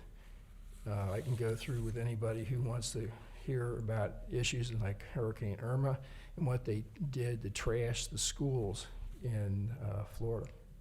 All right, thank you. No other comments from me. Yeah, no other comments. Yeah, call to vote. Call the question, sorry. Ms. Ulrich? Yes. Mr. Unger? No. Mr. Waller? Yeah, I'm gonna say no, but I probably should have voted. I probably should have motioned to table this. If I vote no, can we bring it back up out of? We can. Okay. And you'll recall that this is just to release an RFP, so this RFP. doesn't commit us to anything. That's right. This just allows us to see what amount of kilowatt hours could be produced with. All right, let's, okay, I'm going to go ahead and say yes to the RFP. Right now, I tend to be against the idea, but I'm not going to, I want to see the data as it's, so I'm going to go yes. So that passes 2-1, and again, this is a motion to issue the RFP with no other further obligation. So I've been told that there'd be a point of personal privilege, a motion for a short break. Is there a second for that? Sure. Yeah. All right, Mr. Baker? Ms. Ulrich? Yes. Mr. Unger? Yes. Mr. Waller? Yes. All right, it is, I have 9:27 now. Let's try to be back here, toot sweet, 9:32. Okay, we are, so we'll call for attendance here, Mr. Baker, as we return at 9:35 as suggested. Ms. Ulrich? Yes, here. Mr. Unger? Here. Mr. Waller? Here, all right, are there any points? I noticed that we missed approval of one of the junk vehicles, so I would ask Mark Denny to describe that. Chief? Thank you. Apologize. Recommend adoption of a motion to declare and order abatement of the junk motor vehicle at the following property, 2378 Lincoln Avenue. It's a 2005 tan Honda Odyssey with no license plates. I motion that we approve the resolution declaring the vehicle located at 2378 Lincoln Avenue as a junk motor vehicle as described by Chief Denny. I second. Discussion. And just so folks watching at home know, we inadvertently missed this one earlier in the meeting. But now it's to the floor for discussion. No other comments from me. None from me? Ms. Ulrich? Yes. Mr. Unger? Yes. Mr. Waller? Yes. All right, development.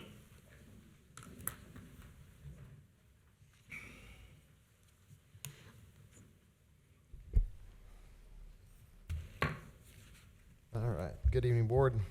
Development Department.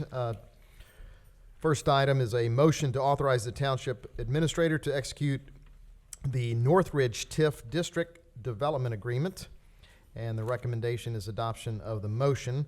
I'd like to ask Administrator Mills to provide the historical context on this motion. Sure, yep. There was a developer that came to the township with a plan to develop multifamily housing on a site, and at the end of Sovereign, many of us recall the reaction of the residents to that proposal.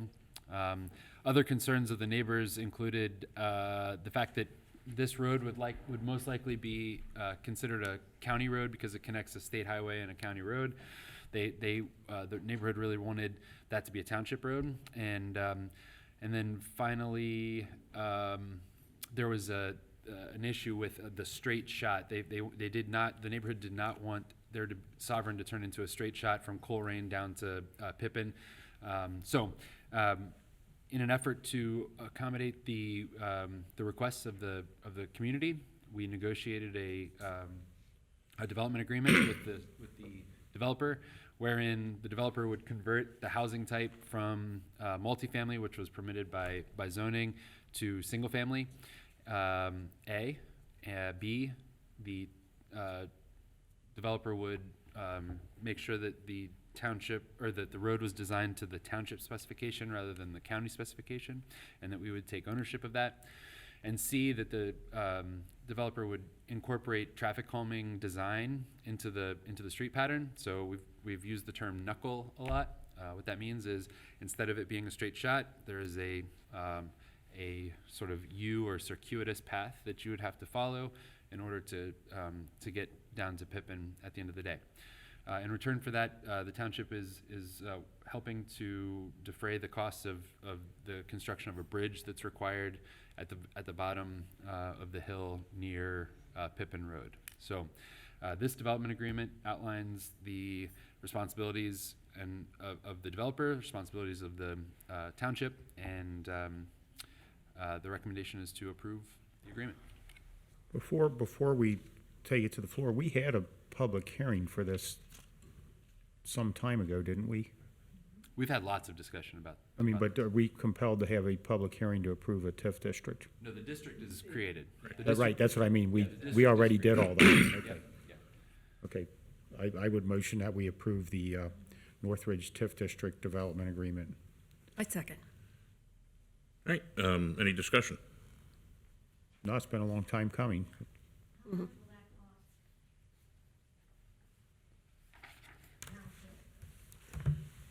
I don't. So provided in the in the packet under Exhibit E is the breakdown from 2021 until 2050 with the value, the tax on existing value, the tax on new value, new tax revenue, gross township receipts, school district receipts, net township receipts, and net township TIF revenue. In actuality, the cost is, maybe you could answer. I see you up there, and I'm answering your question. I didn't bring it up here with me, I'm Okay. sorry. Well, there's no tax break on it. It's There's just that right. we're collecting the 100% of the taxes, but we're using those for the purposes outlined in this agreement. So there's no tax break for anybody. It's just the funds are being diverted to the township rather than spread throughout all the different line items on your county property tax bill. So the infrastructure development for the bridge would be the cost, but that's offset plus from the pilot payments in lieu of taxes, the pilot fees. And I just saw it, and there's an item in here that says the item 4 on page 6, the second paragraph at the top of the page, it says, upon the township's payment of $1 million to the developer out of the TIF fund or the expiration of the exemption granted for the property within the Northridge TIF district. But that $1 million is collected first. Oh, yes. How that yes. works? It's pilot payments. Yeah, so TIFs are not a decrease in the property tax that is paid. Right. I like to say that I think of it as a pie, and it's the slices of pie change. Right, but he's paying that, and we're paying him back out of the TIF collection? Yes, over a period of years that's specified in Right, but he's fronting that money, we're not. Correct. Okay, so it's cost us nothing, and we're paying him back For a portion. as we collect the taxes And if for some reason the taxes don't come in, Then he does not get paid. then he does not get paid. Okay. So my question on this is in the language of Section A. This may be just how legal language is done. Going back to the traffic calming, because this was pretty extensive negotiation with the developer, with the neighbors there, because at one point in time, we were going to really have a bunch of apartment units that we had really just gotten rid of from that area. And there were concerns about property values and things like that. But where it says traffic calming, the quote is "to an extent possible." That seems like a pretty subjective term. How do we, to an extent possible? How do you know that you agree or Mr. Miller agrees with the developer to what an extent possible means? Yep, so there's a subdivision plat that's been recorded, and that subdivision plat shows the traffic pattern, shows the location of the road. It Right. shows, and So they can't deviate from that? Yeah, right. Okay, because that was my promise to the residents, is that, look, yeah, it's going to be through traffic because of the way it's constructed. There's natural ways to slow it down. Yes, sir. All right. Any other questions? And it does, just a comment, it does say here that as opposed to what may have gone on a long time ago, we do cooperate with the school district on all of these, and then they will be made whole on it as indicated on the item 5 on page 2. So that's just another example of the township and the school district working together on projects. All right, at this point, I'll call the question unless there are any other comments or discussion. Ms. Ulrich? Yes. Ms. Strunger? Yes. Mr. Waller? Yes.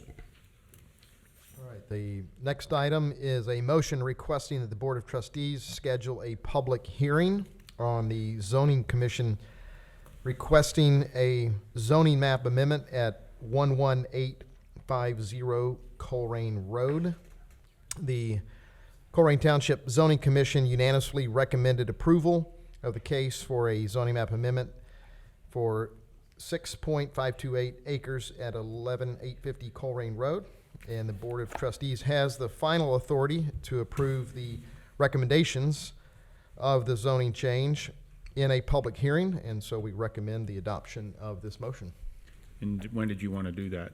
That would be on May 10th, thank you. Okay, yeah, it doesn't mention that here. Right, I had it written. I here. motion that we schedule a public hearing on zoning commission case ZA 2022-02 requesting a zoning map amendment at 11850 Colerain Road on Tuesday, May 10th, 2022.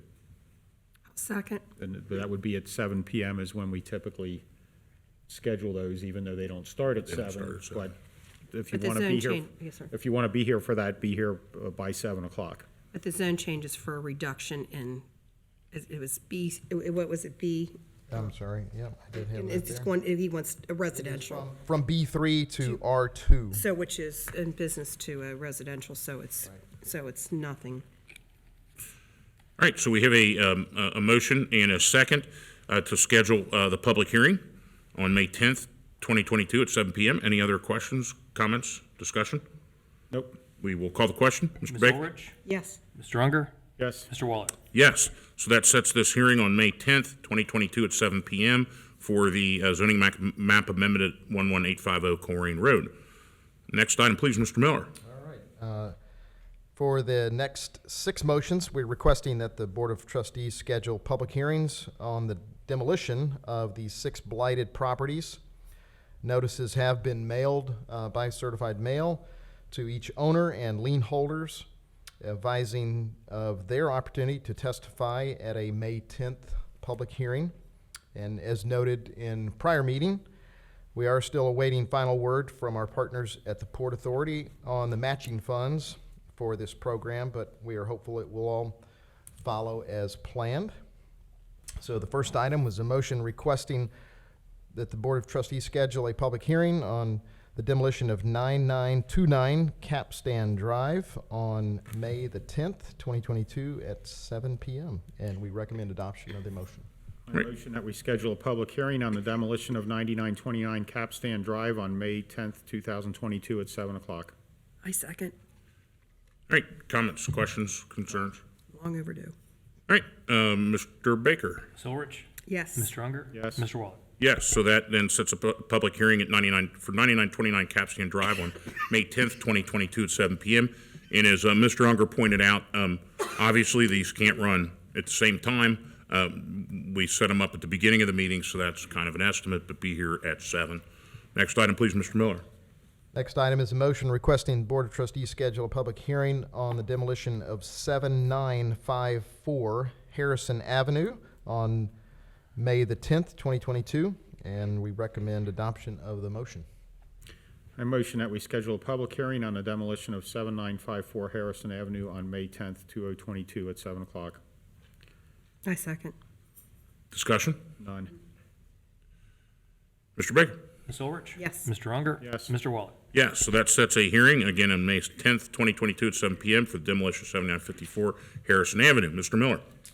Next item is a motion requesting the Board of Trustees schedule a public hearing on the demolition of 3483 Niagara Street on May 10th, 2022 at 7 p.m., and we recommend adoption of the motion. I motion that we schedule a public hearing on the demolition of 3483 Niagara Street on May 10th, 2022 at 7 o'clock. I'll second. All right, discussion? None. None. Hearing none, Mr. Baker? Ms. Ulrich? Yes. Mr. Unger? Yes. Mr. Waller? Yes, so that motion passes 3-0, and schedules a public hearing on the demolition of 3483 Niagara Street on May 10th, 2022, 7 p.m. Mr. Miller? Next is a motion requesting the Board of Trustees schedule a public hearing on the demolition of 3484 Niagara Street on May 10th at 7 p.m., and we recommend adoption of this motion. I motion that we schedule a public hearing on the demolition of 3484 Niagara Street on May 10th, 2022 at 7 o'clock. I'll second that. Discussion? One of those is a burnout that's been there for quite a while, so it'll be, hopefully we can get all this together and get rid of that. No other comments. All right, seeing and hearing none, Mr. Baker? Ms. Ulrich? Yes. Mr. Unger? Yes. Mr. Waller? Yes. So that passes 3-0 and schedules a public hearing on the demolition of 3484 Niagara Street on May 10th, 2022 at 7 p.m. Mr. Miller? Next item is a motion requesting the Board of Trustees schedule a public hearing on the demolition of 8806 Nabita Drive on May 10th, 2022 at 7 p.m., and we recommend adoption of this motion.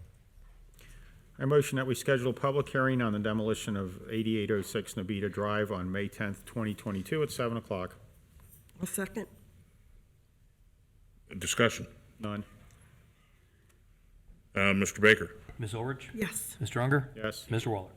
Yes, that passes 3-0 and schedules a public hearing on the demolition of 8806 Nabita Drive, May 10th, 2022 at 7 p.m. Ms. Ulrich, do you need another No. quick break? Okay.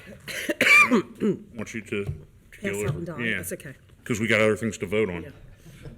I'll get there. Forum, though, with the Right. steel list, so we'll be okay. I just want to be gallant. Thank you. Mr. Miller? And the final motion is requesting the Board of Trustees schedule a public hearing on the demolition of 2864 Houston Road on May 10th, 2022 at 7 p.m. We recommend adoption of this motion. I motion that we schedule a public hearing on the demolition of 2864 Houston Road on May 10th, 2022 at 7 p.m. I'll second. Any discussion? None. Mr. Baker? Ms. Ulrich? Yes. Mr. Unger? Yes. Mr. Waller? Yes, that passes 3-0 and sets up a public hearing for the demolition of 2864 Houston Road on May 10th, 2022 at 7 p.m. Thank you, Mr. Miller. Mr. Mills? Thank you, sir. The first item on the new business in administration is a resolution amending appropriations for the year 2022. One of the things that our police officers do is, we have a partnership with the DEA, which allows us to recapture forfeited funds, and that is a federal program. That federal program was running very slow, so we were capturing those funds for 2021, but they were not transmitted to us due to COVID. The courts have reopened, and those forfeiture funds have started to flow again.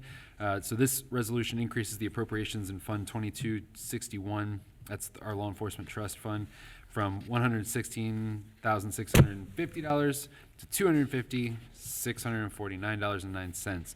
Police Department intends to use these funds to pay for eligible items. Recommendation is to adopt the resolution. I motion that we adopt the resolution amending appropriations as described by Jeff Mills. I second. Any discussion? None. All right, Mr. Baker? Ms. Orich? Yes. Mr. Unger? Yes. Mr. Waller? Yes, that passes 3-0, and it amends appropriations for the year 2022 to account for the DA funds. Mr. Mills? Thanks, sir. The next item is a resolution authorizing our participation in the One Ohio Regional Governance. This resolution is actually walked on this evening. We were able to get that reviewed resolution to Mr. Baker. Essentially, this resolution allows us to participate in opioid settlement grant dollars. So this resolution is sort of our consent to this One Ohio governance structure that was created to disseminate the dollars that were acquired by the state of Ohio through a settlement on opioid related to opiates in Ohio. So the recommendation is to adopt the resolution which allows our participation. I motion that we adopt the resolution as described by Administrator Mills. I'll second. Discussion. So, Mr. Mills, they haven't acquired it yet, right? Right. Yeah. Hey, it's my belief that they won't see a dime of it, but we'll go ahead and follow through on this. The big pharma has been pretty notorious in not paying these opioid settlements, but we'll pretend. I guess. And it seems to me we had a vote on that some We time did. back. There's been several, yeah. And I voted no for that very I reason. remember you Yeah. voted no on it, so no other comments. All right, Mr. Baker? Ms. Orich? Yes. Mr. Unger? Yes. Mr. Waller? I'll vote yes and then hold my breath. Very good. The next item is a resolution modifying our organizational chart and roster. And so we have reviewed applicants for litter laborers and code enforcement specialist roles. Based on these reviews, we've identified 2 additional litter laborers who would be excellent candidates for that role, which would bring the total tally up to 3 part-time litter laborers on the organizational chart. Additionally, we have 2 part-time code enforcement specialist roles currently on the org chart. Our request this evening is to change part-time code enforcement specialist to this new role, which would focus on helping focus on helping Henry Boyd and that crew enforce our dumping and litter laws. So the recommendation is to adopt the resolution. I motion that we adopt the resolution as described by Jeff Mills. I agree. I second. Discussion. Did you mention recycling dollars to fund these? I didn't. To the extent that they're available, we would use recycling dollars to fund that. Okay. I think that this is great that we're making these efforts, but I want to make this, I'm a little concerned about kind of sometimes the message this sends, and I will say that to the people at home. These litter gatherers are not here for you to litter. We're attacking the problem, but until we change some hearts and minds, we're going to continue to have the problem, and it's going to continue to cost taxpayers, and it's a problem that honestly is everywhere. I mean, you see Cincinnati just had a special meeting to deal with this in the city of Cincinnati. We're going to keep throwing solutions out there, but the solutions need to start in each individual's homes. And this is not it's not a place for you to dump your trash. And we have a front row seat to the unraveling of society with the number of people that just throw stuff out of their cars. Right, and hopefully Mr. Mills is going to check into cameras. We've kind of solved that issue, I think, and we're going to start put cameras up. And I hate doing that, but if it passes, I hate doing that. But I also there needs to be a change in the way people handle. It's amazing how much I see, and every day when I drive up Grand Avenue from Fairmount to Price Hill, it's just incredible the amount of trash. I've been to many countries that would be considered undeveloped countries, and it's not as bad as what I see, and that's a shame. So, but we're going to keep trying to do it, and this is part of our solution. And as you mentioned, it's not a problem that's limited to Colerain Township. I think in the last several years, this has become a cleaner place. There's tons of work left to do, but you're absolutely right, Matt. People just don't think twice about throwing stuff out the window, so. Right. No other comments? Right, Mr. Baker? Ms. Ulrich? Yes. Mr. Unger? Yes. Mr. Waller? Yes. That passes 3-0, and it modifies the organization chart and roster to get more boots on the ground to try to attack this issue. Mr. Mills? Yep. The next item is a motion authorizing the administrator to execute the renewal of a contract with Zix for cybersecurity systems. Recommend adoption of the motion. Go ahead. A motion to authorize the township administrator to execute a renewal of the contract with Zix for cybersecurity services. I'll second. Discussion. This is an existing product that we have, and our marvelous IT guy, Rob Shepard, this is what he needs? Okay. Yep. This is this is a bigger problem than ever, and I'm glad that we appear to have we do have people on the point trying to take care of this, and I think this is like one of the first questions I asked you when elected, because I've been places where our stuff has been taken down, and it causes a huge problem. So I'm thankful that we've got smart guys doing this. Rob. Right, well, Rob and then Zix too. Yeah. Rob does a great job here, and he's resolved a lot of problems, and he keeps resolving them. So he solves cybersecurity, and then he solves my problem of forgetting my password. So he runs the gamut. He can deal with all levels. You've done a great. You've painted that picture, Matt. So way to go. No other comments. Mr. Baker. Ms. Ulrich? Yes. Mr. Unger? Yes. Mr. Waller? Yes.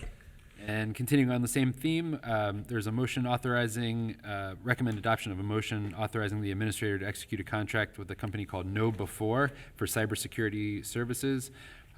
This organization focuses on training organizations to identify and avoid phishing attacks, which is really one of the biggest ways that organizations are compromised. Recommend adoption of this motion. I motion that we adopt the resolution or the contract with Know Before as described by Mr. Mills. I'll second. Discussion. None. All right, Mr. Baker. Ms. Ulrich? Yes. Mr. Unger? Yes. Mr. Waller? Yes. That passes 3-0, and we'll execute a contract with Know Before for cybersecurity services to increase our firewall. Mr. Mills. Thank you. The next item is a resolution authorizing participation in the state of Ohio's cooperative purchasing program. This is a procurement tool that the state of Ohio provides to municipalities and townships. The thinking is that the state of Ohio competitively bids a number of products, and we can purchase off of that state contract, is what it's called, and realize the benefits of greater purchasing power afforded to us.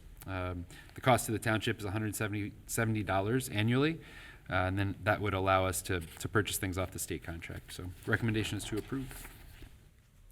A motion that we approve participation in the state contract as described by Mr. Mills. I second. Discussion. None. All right, Mr. Baker. Ms. Ulrich? Yes. Mr. Unger? Yes. Mr. Waller? Yes, that passes 3-0, which allows participation in the State of Ohio Cooperative Purchasing Program. Mr. Mills, item G, the original G. There we go. Thank you. I've spoken to each one of you individually about this item. We had a situation recently where we have a female employee at the beginning of her career who has is in the process of starting a family and is pregnant. When you're at the beginning of your career, you have not accumulated very much sick time, and you only have you're only accruing 2 weeks per year. So this employee is in a situation where they would have to take, if they wanted to take leave through the Family Medical Leave Act, FMLA, it would have to be unpaid leave to the extent that her sick and vacation time would not allow her to take the full amount of time and have it be paid. So the question becomes then, how do we as a township want to support our employees in our efforts to bring in a diverse set of candidates for all of the roles. We are making a recommendation here this evening to allow for the use of sick banks to be established in instances where our employees are pregnant and other employees in the township want to donate their sick time to a sick bank. So there's a resolution adopting a policy change that modifies our sick bank policy, and that sick bank policy, the change really is just, it would allow for the creation of a sick bank in instances where pregnancy and childbirth are applicable reasons. So recommendation is to adopt. Any motions? That's the question. What's that? Go ahead and say the motion. Okay, so Ms. Ulrich, are you motioning then for resolution adopting policy Yes. change? All right, any seconds? I will second that. So does that take it to the floor for discussion? Yep.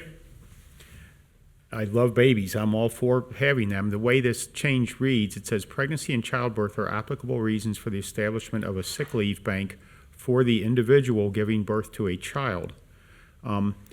Is this, some of my questions I have about it is this in our contracts with our organized employees? It is not dealt with in the contracts, no. Do our employees have in my personal life, outside of my work here at the township, I buy short-term and long-term disability insurance. Does that cover childbirth? Short-term disability would cover it. And I was talking to Mr. Weckbach about this just recently. We attempted to create the opportunity to purchase short-term disability insurance. But apparently we needed 10 employees to sign up and only 2 employees were willing to purchase it? To purchase it. And so that is not an option currently. Short-term disability insurance is not an option that we provide through as an employer. So when I read that, what I'm looking at is for the individual. So what if the father of and it's implying somebody that gives birth, which is a female. So what if the father of the child, and very likely might want to use some sick time also to be home to help with the baby? Would this include anybody besides the mother? To the extent that father has sick time on the books, he could use it, but to care for the mother that gave birth, but we could not establish a sick bank for the father. Which to me is problematic, because I can see where a man might want a new employee that's, oh my, great, new job, all of a sudden my wife's pregnant, and so I think the issue is that the man doesn't go through the same medical experience that the woman but they still might want to be there, and they can't afford to if they don't have sick time. So it does create some disparity between our employees, and I just wonder if that turns into a legal problem down the road. I don't think so, because there are medical things that happen when I have 3 children. I've seen this 3 times. I've done this myself. And so there are things that my wife experienced that I did not experience. And there are things that occurred to her body that did not occur to my body. Oh boy, and here we so go. I did not need to take the sick leave. I would never want to, I watched it happen, and I don't ever want to put myself through that. I've seen it happen. I'm just concerned about putting us in a legal situation here where I can see where somebody's going to come along and say, hey, I want to be able to borrow some time out of the sick bank, or not borrow it, but use time out of somebody else's sick bank. That would get us in trouble. When we offer these sick days, and as a township, we have a lot of employees, and each one of them gets 15 sick days. Do we have any idea if we use all those? Because I would think, let's say there's 100 employees and they each get 15 sick days, and I know there's more than that, but that would be 1,500 sick days. Actuarially, do we count on all 1,500 of those being used? Because I can see where this is going to increase usage. I'm all for helping this person out, but just in the big picture of things, I think that if I'm not using my sick days, I'm going to figure out a way to get somebody else to use them at that point for this purpose. I don't don't know. I don't know. I'm not sure. What is the question? I think that we're going to get higher usage out of sick days once we can donate them to men or women that are, starting families. So you're saying the short-term disability isn't available? Yeah, I thought that it was Okay. because we had tried to make that available, but apparently we didn't have enough participation to offer that. And is this something that, and that was my other question, was how does this affect all of our collective bargaining agreements? So the way it works is if you're represented by a union, you have a contract, and that contract spells out a number of agreements between employee and employer. If it's not dealt with in the contract, then the next place we look is township policy, which sort of sits on top of all employees. And so it's not dealt with in the contract, and so this would be in policy. So this would affect any woman who is having who is pregnant or has childbirth would be eligible to create a sick bank if they don't have enough time to take their leave.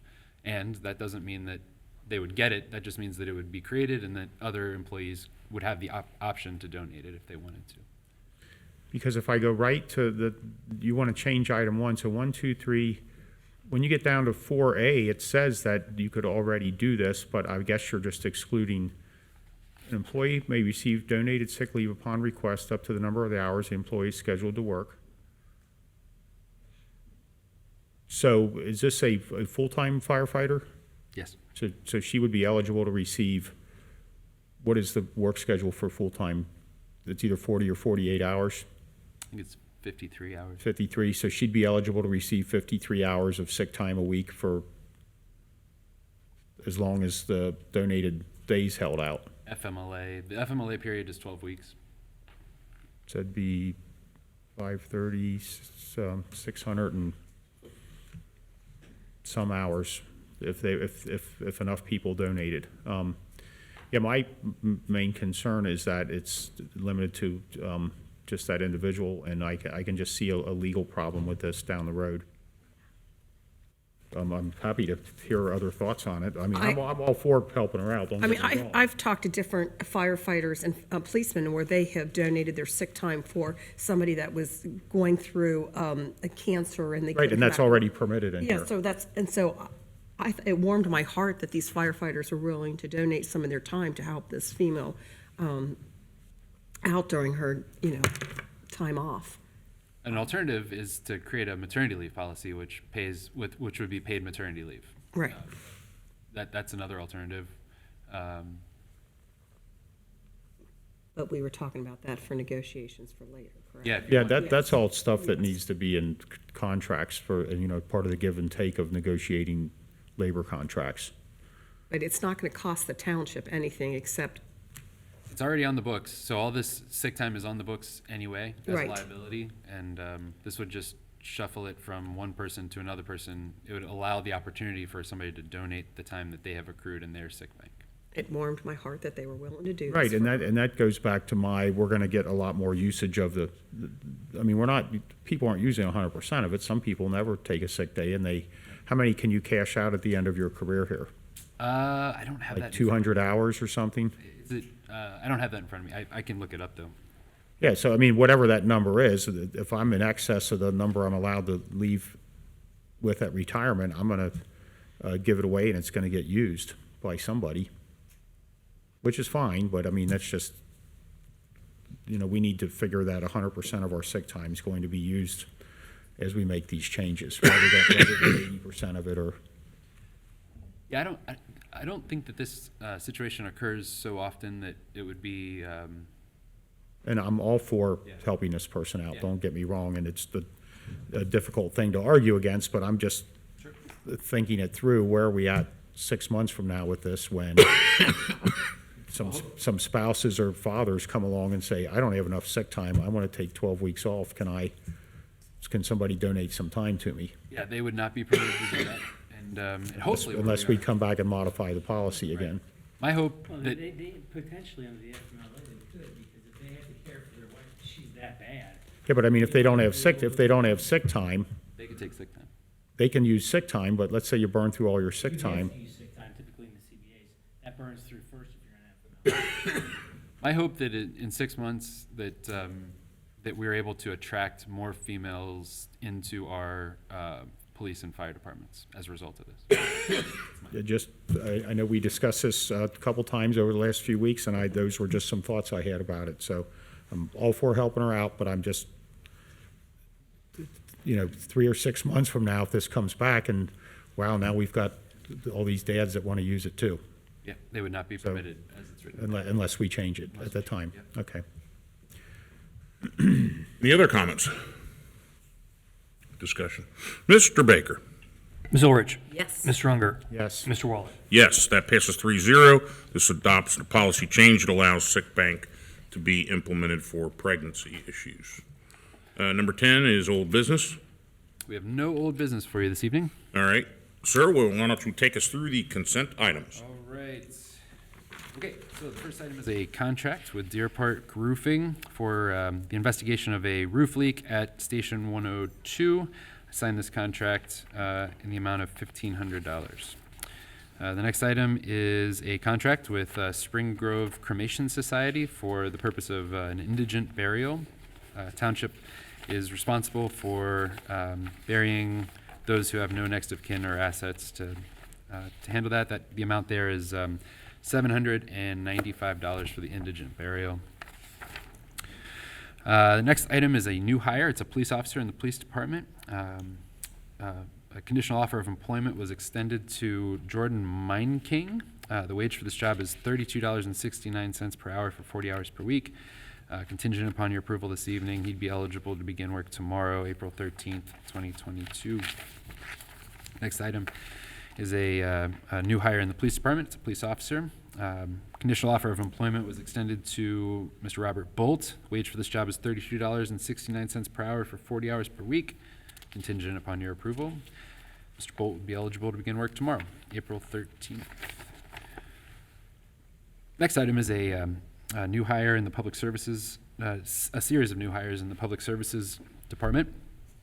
These are seasonal maintenance workers, the folks that cut grass in our parks. Conditional offers of employment were extended to Cody Brown at $14.50 an hour, Mr. Matthew Moore at $13 an hour, Mr. Nolan Worley at $13 an hour, Mr. Dylan Bigner at $14.50 an hour, Mr. Jaden Chappell at $13 an hour. Workers may work up to 40 hours per week, contingent upon your approval. All are eligible to begin work tomorrow, April 13th. And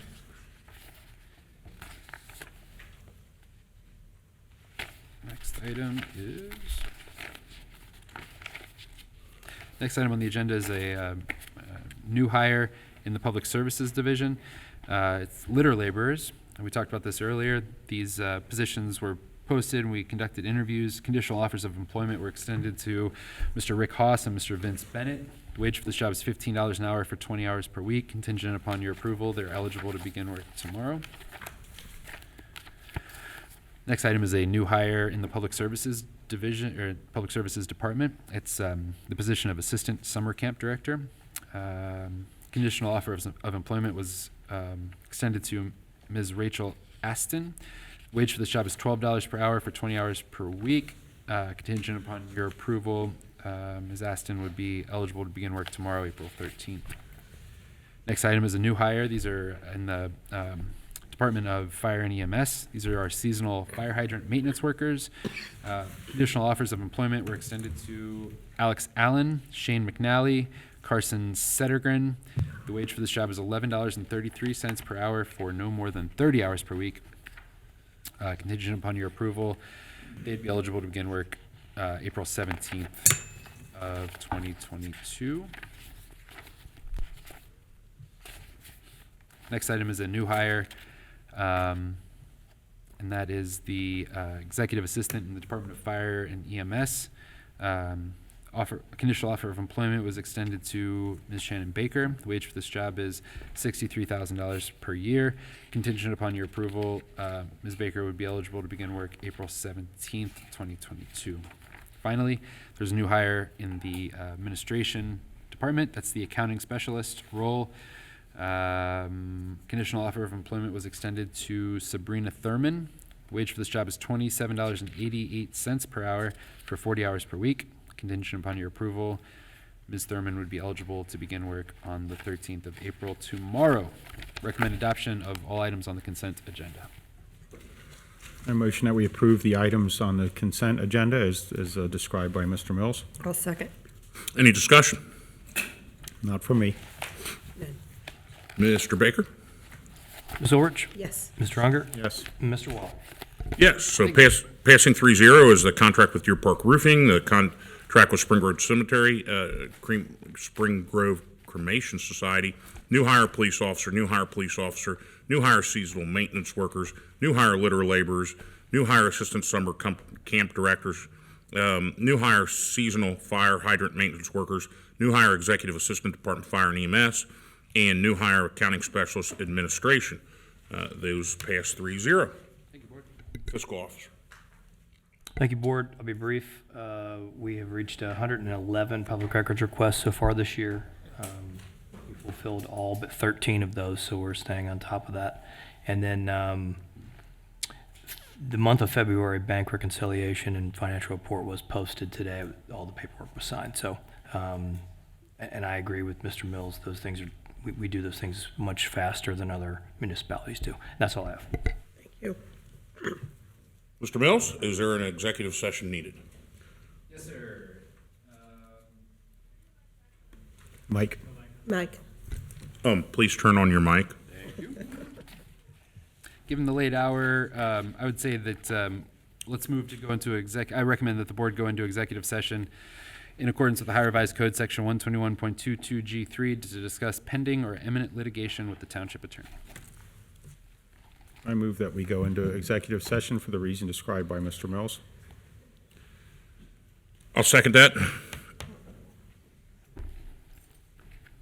Mr. Baker? Ms. Orich? Yes. Mr. Unger? Yes. Mr. Waller? Yes, so we are going in executive session. This just went off 10:19. Stay tuned. We will be back. Okay, I see my time says 10:42. We're going to call us back in session at 10:42. Let's first do roll call for attendance, please. Mr. Baker? Ms. Orich? Yes. Mr. Unger? Here. Mr. Waller? Here, all three here. Anything to report, Mr. Mills, from executive session? No, sir. All right, seeing and hearing none, is there any other business before this body this evening? I motion that we adjourn the meeting. That's some nice business. Is there a second? I second. We have a duly made motion in a second. Any discussion? None. All right, Mr. Baker, for a vote, please. Ms. Ulrich? Yes. Mr. Unger? Yes. Mr. Waller? Yes, that passes 3-0. We are now concluded at 10:42. Thank you.